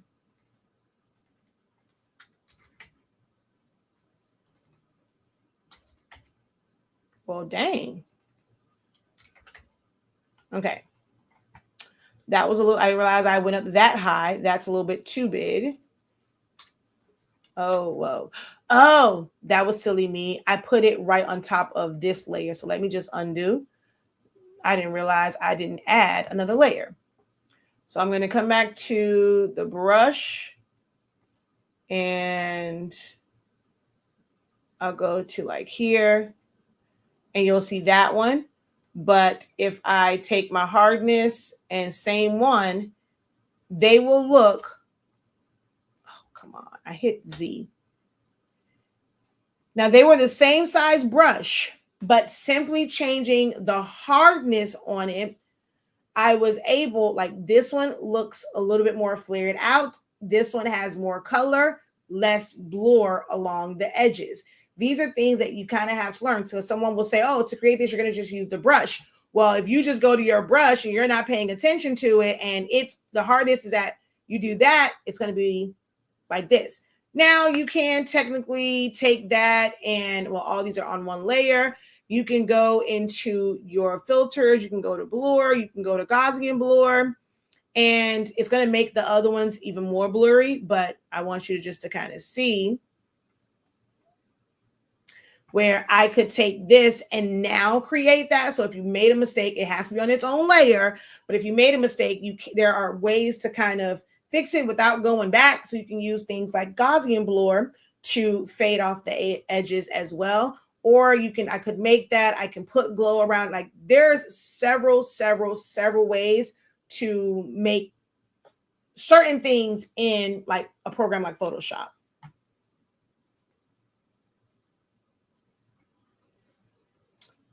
You're welcome. Last call, any additional questions?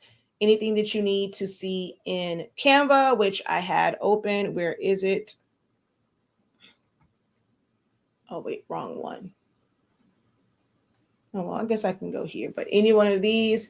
So if you have a question in Canva, Silhouette Studio, or Photoshop, speak now, forever hold thy peace. I'm already at 1 hour and 49 minutes. Let's make it a cool 2 hours. So I will answer questions for the next 10 minutes.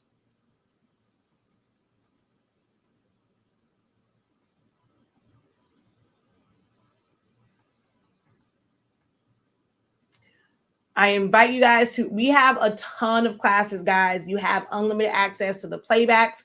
Someone was asking about like, how do you print back and like print double-sided? In this class, we go over how to do that. So if you want to learn that, you're going to learn how to create candygrams and like cards and stuff, but you'll also learn the technique to print front and back. So this is a great class to take. But we have tons and tons and tons of classes here on the site. And well, I have to take this off because you had to be there in order to do that one. I'm going to take this one off.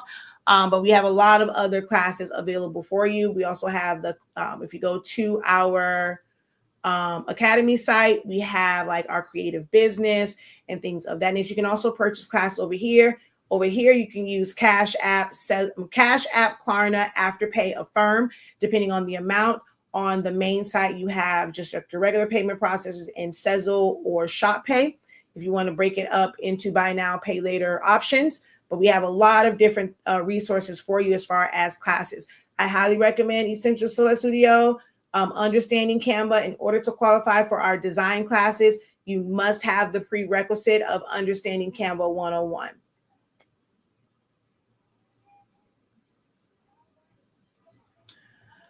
Okay, so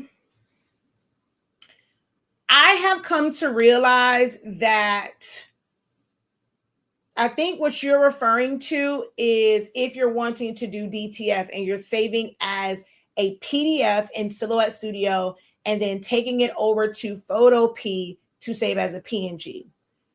It's a little bit more like, it all depends on like how it's set up. And I'm finding that Photopea isn't like for that. Now I filter through Photopea a lot, but because of how it comes in and it's like the page is white, making it go transparent is not quite working. So that's something that will take a little bit more time because you have to create a new design, copy it, bring it over, then take out the back. Like it's a lot for that in. Photoshop is easier. Like, and Photoshop is only $9.99 per month. You don't have to get like the full suite if you want just Photoshop. But if you go in and you open that PDF in Photoshop, it's already going to have a transparent background. You literally just open it up, go file, export, save it as a PNG. It actually takes a little bit more work with Photopea.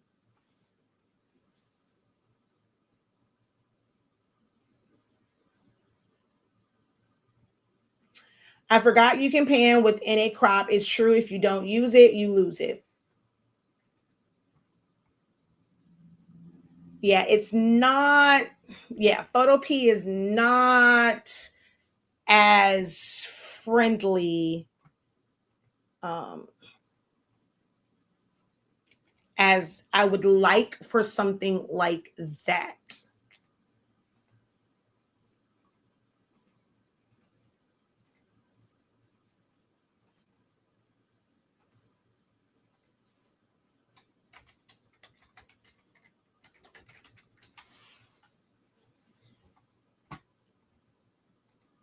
So if I came over here, file, open, so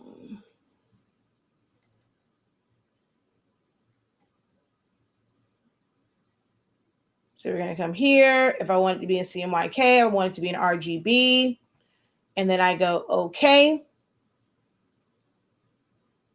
You see the gray and white. It's going to be transparent. All I would have to do is go file,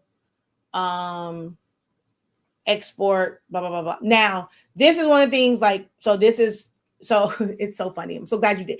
I can't go the whole thing in Photopea, but what's good about this is it works for most things.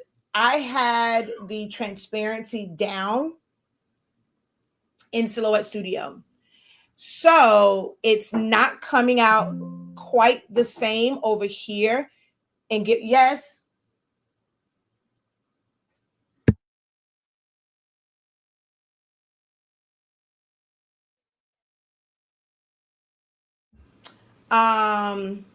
So it is a little bit different than it is over here.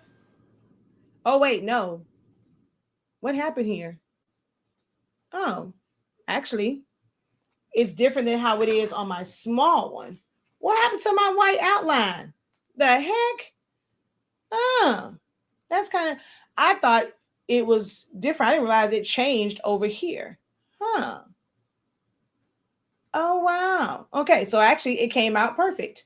I'm looking at the one that's over here that has the white outline. I'm like, okay, what happened? Oh, but it does happen though. When you have something that's transparent, I'm going to come back over here. The look is still different here than it is in Silhouette Studio when it comes to some of the areas that you take the transparency down in. Oh, see, it didn't give me my, wait, is my outline not there? Okay, what the heck? Oh, I know what I did wrong. Okay, no, no. All right, I'm going to undo this. I know what happened. I turned all of the line colors off instead of just the line color on the outside. Okay, there we go. Let me just click on this outside and go no color. And for some reason, yeah, that is a little bit off, but that's okay. File, save as, save to hard drive, and then portable. And there, let's just go to, okay, okay. And file, open. Oh, it's still saving. Oh, wait. File, open.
All right, sorry about that.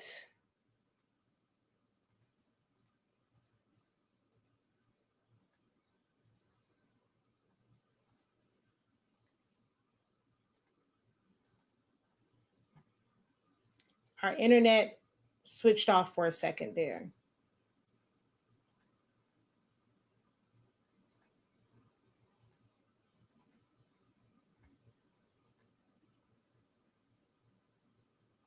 Okay, so if I go file, open, and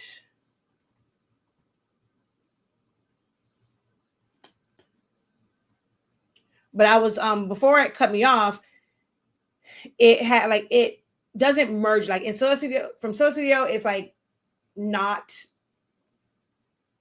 I'm gonna say it's not, you have to weld it to avoid this for Photoshop. And sometimes your faded areas can look a little funky. It can look a little weird. Um, and I always have to go in and remember to weld.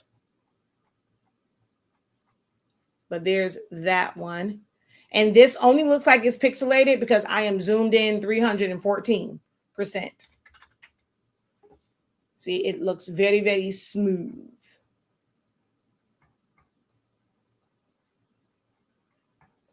All right, now Photo P. See, this is what happens sometimes, and it drives me insane. And the page, so I'm going to click off.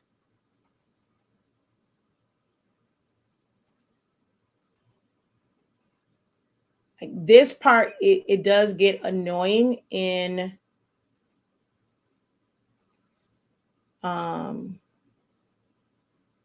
Photo P, depending on how it was set up.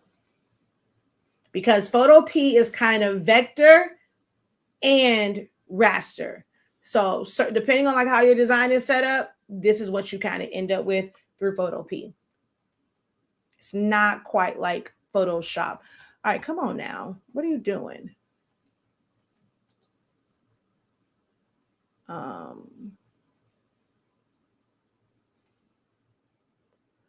Now, why won't it let me? Now, this is kind of weird because it will normally let you still select the individual parts, like just clicking on it. Right now, for some reason, it's not. I don't know why it's not letting me click on.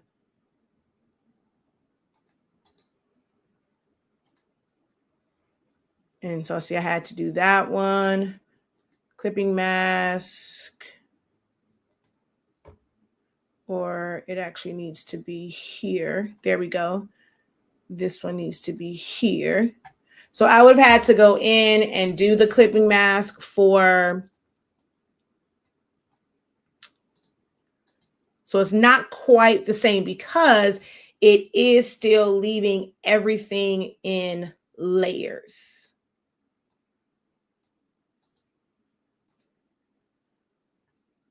So that's, you know, when it comes to that part, it's a little wonky. It is a little wonky for this part.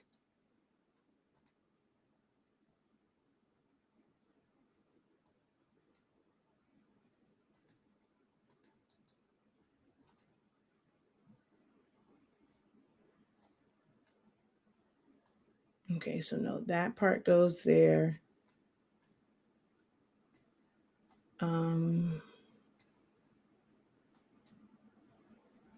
I can't tell where this one goes because it won't let me click on stuff. But this is why I said Photo P, when it comes to certain things, it is a little funky. So I can't fully recommend it for doing that. There's certain things I can do, and I'll come in here and I'll do certain things. But for DTF, the best thing is going to be Photoshop, or find you a company that will allow you to submit the PDFs. I only submit PDFs for mine.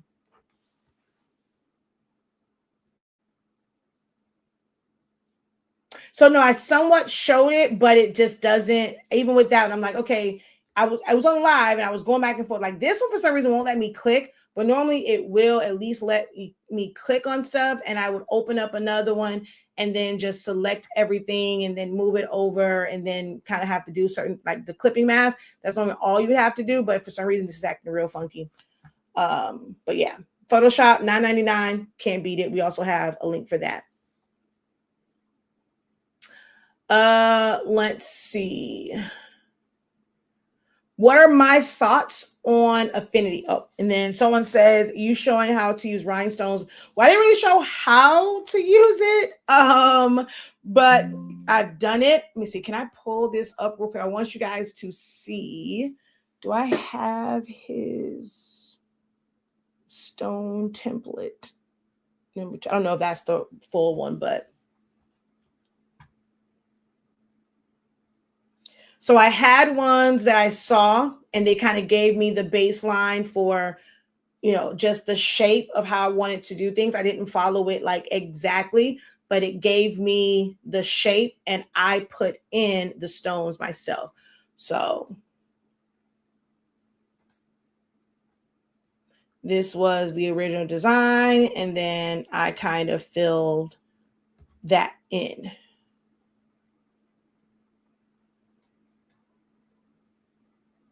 So you see how my stones don't technically line up with it completely. I just use it kind of as a baseline for how I wanted to do it. And I had to place each one of those stones there. So that was always fun. That was so fun. Not really, but anything from a baby.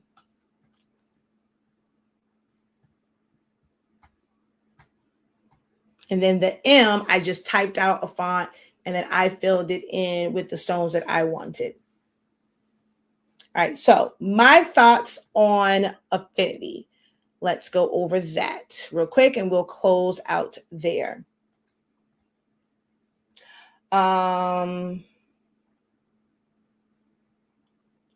So where I get my details from is local to Miami, where some people kind of do like the Jiffy and the other ones. Mine is local to I have three places that are local to Miami. I Love It Customs, Florida Flex, and Urban Inc. Those are the three companies that I would use. I don't really order from places and have them shipped.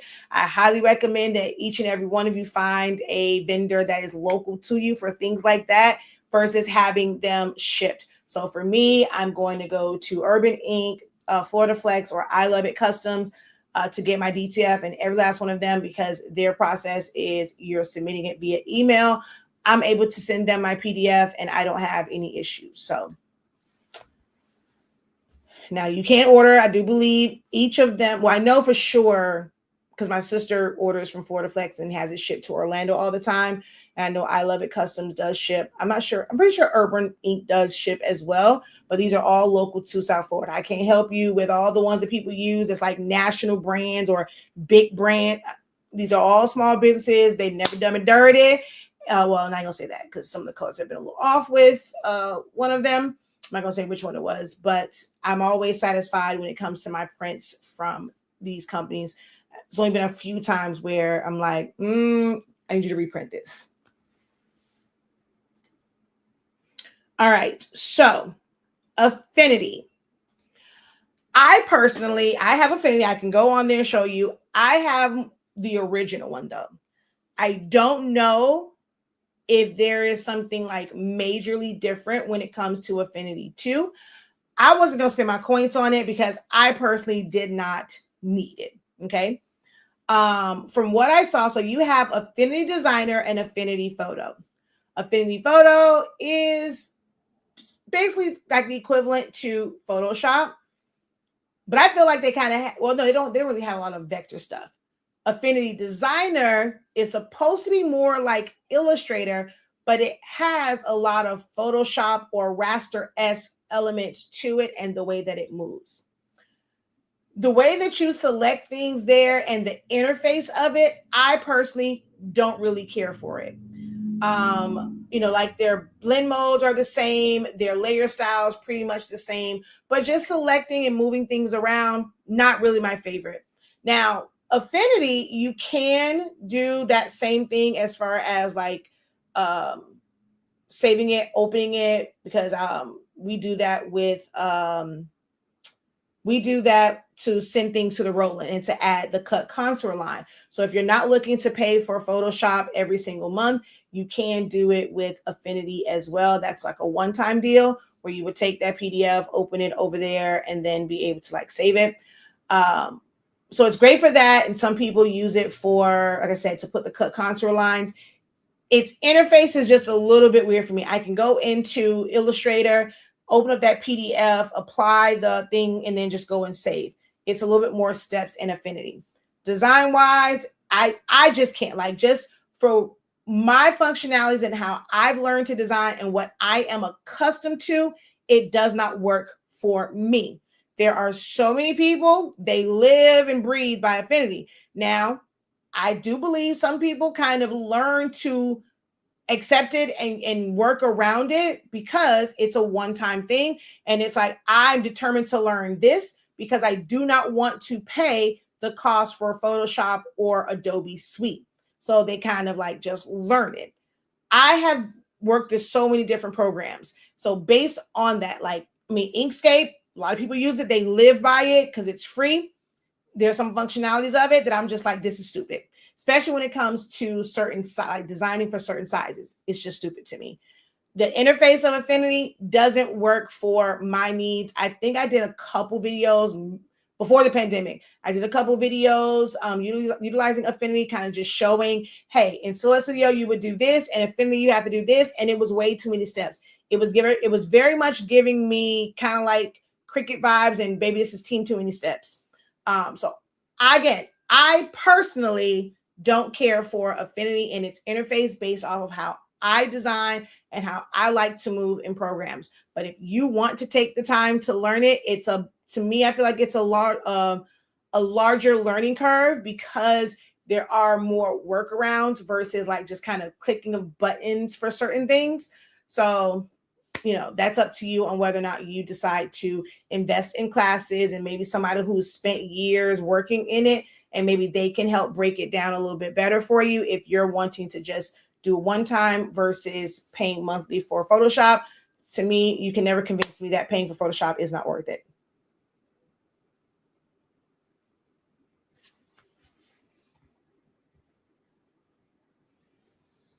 But yeah, it just don't work for me. I have both. I have Affinity Photo and Affinity Designer because I do still do one-on-one sessions when somebody wants it. Now, if somebody comes to me and they're like, look, this is what I have, this is what I want to do, I'm going to make it work in that software. And we will do the one-on-one session and they've come out great. I just will never use it every day. Never, ever, ever. All right. So thank you guys so very much. Check out our classes. Also, the Creative Business Program. We are going to eventually shut it down because we'll be too far in and then you'll have to wait for the next wave to kind of enroll. So join sooner than later. We do have a session tonight at 7 p.m. Eastern Standard Time. If you want to see your business grow, if you're tired of being frustrated with your pricing, just your systems, how to keep up with your orders, advertising, marketing, branding, things of that nature, terms and conditions, policies, shipping, things of that nature, join the Creative Business Program. Okay. Let's see. These brushstrokes are a game changer. Can I get the brushstrokes from Creative Fabrica? If you're referring to those fade bars, I'm not sure if you're referring to, because I can't tell where y'all are at in this whole live video. So these are brushstrokes on here. And if you are referring to this brush stroke like this, that particular one came from Canva, but I'm pretty sure somebody does have brush strokes like this, like as either PNG or SVG files on Creative Fabrica. Now, if you're referring to my fade bars where I use it to make that gradient, you can get that from our website, shop.hsinc365.com. Go to Essentials and you will see the fade bars. So that's something that we have created. It's already in colors for you. And you can go on there and purchase that if that's the brushstroke that you are referring to. Because I don't know where you are, because I showed this and I called this a brushstroke as well. So if you're on live and you're listening to me say this, you can kind of let me know which one you were referring to. But this brushstroke came from this one, and this one came from Canva. And then my fade bar ones are on my website. The fade bars, they are on our website. Just go to Essentials, and it's like the first or second listing. But if you just scroll down, you're going to see those fade bars.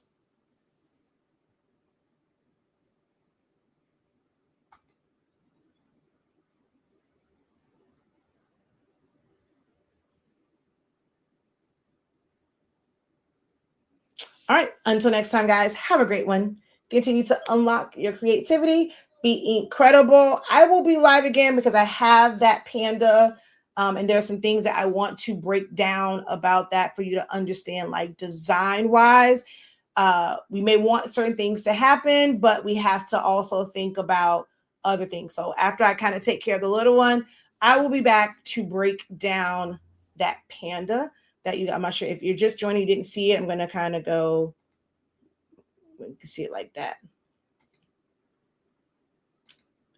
Okay, there we go there. And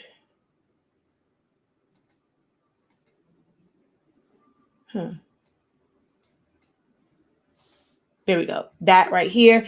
The question was about removing the peach, but you have to be aware of some things. Like you can't just remove it because of color. So I'm going to come back and break that down as well. So make sure that you guys follow us on all platforms, subscribe so that you can learn more about designs that you don't waste unnecessary time on things that cannot be done. All right. Until next time, guys. Have a great one. Peace.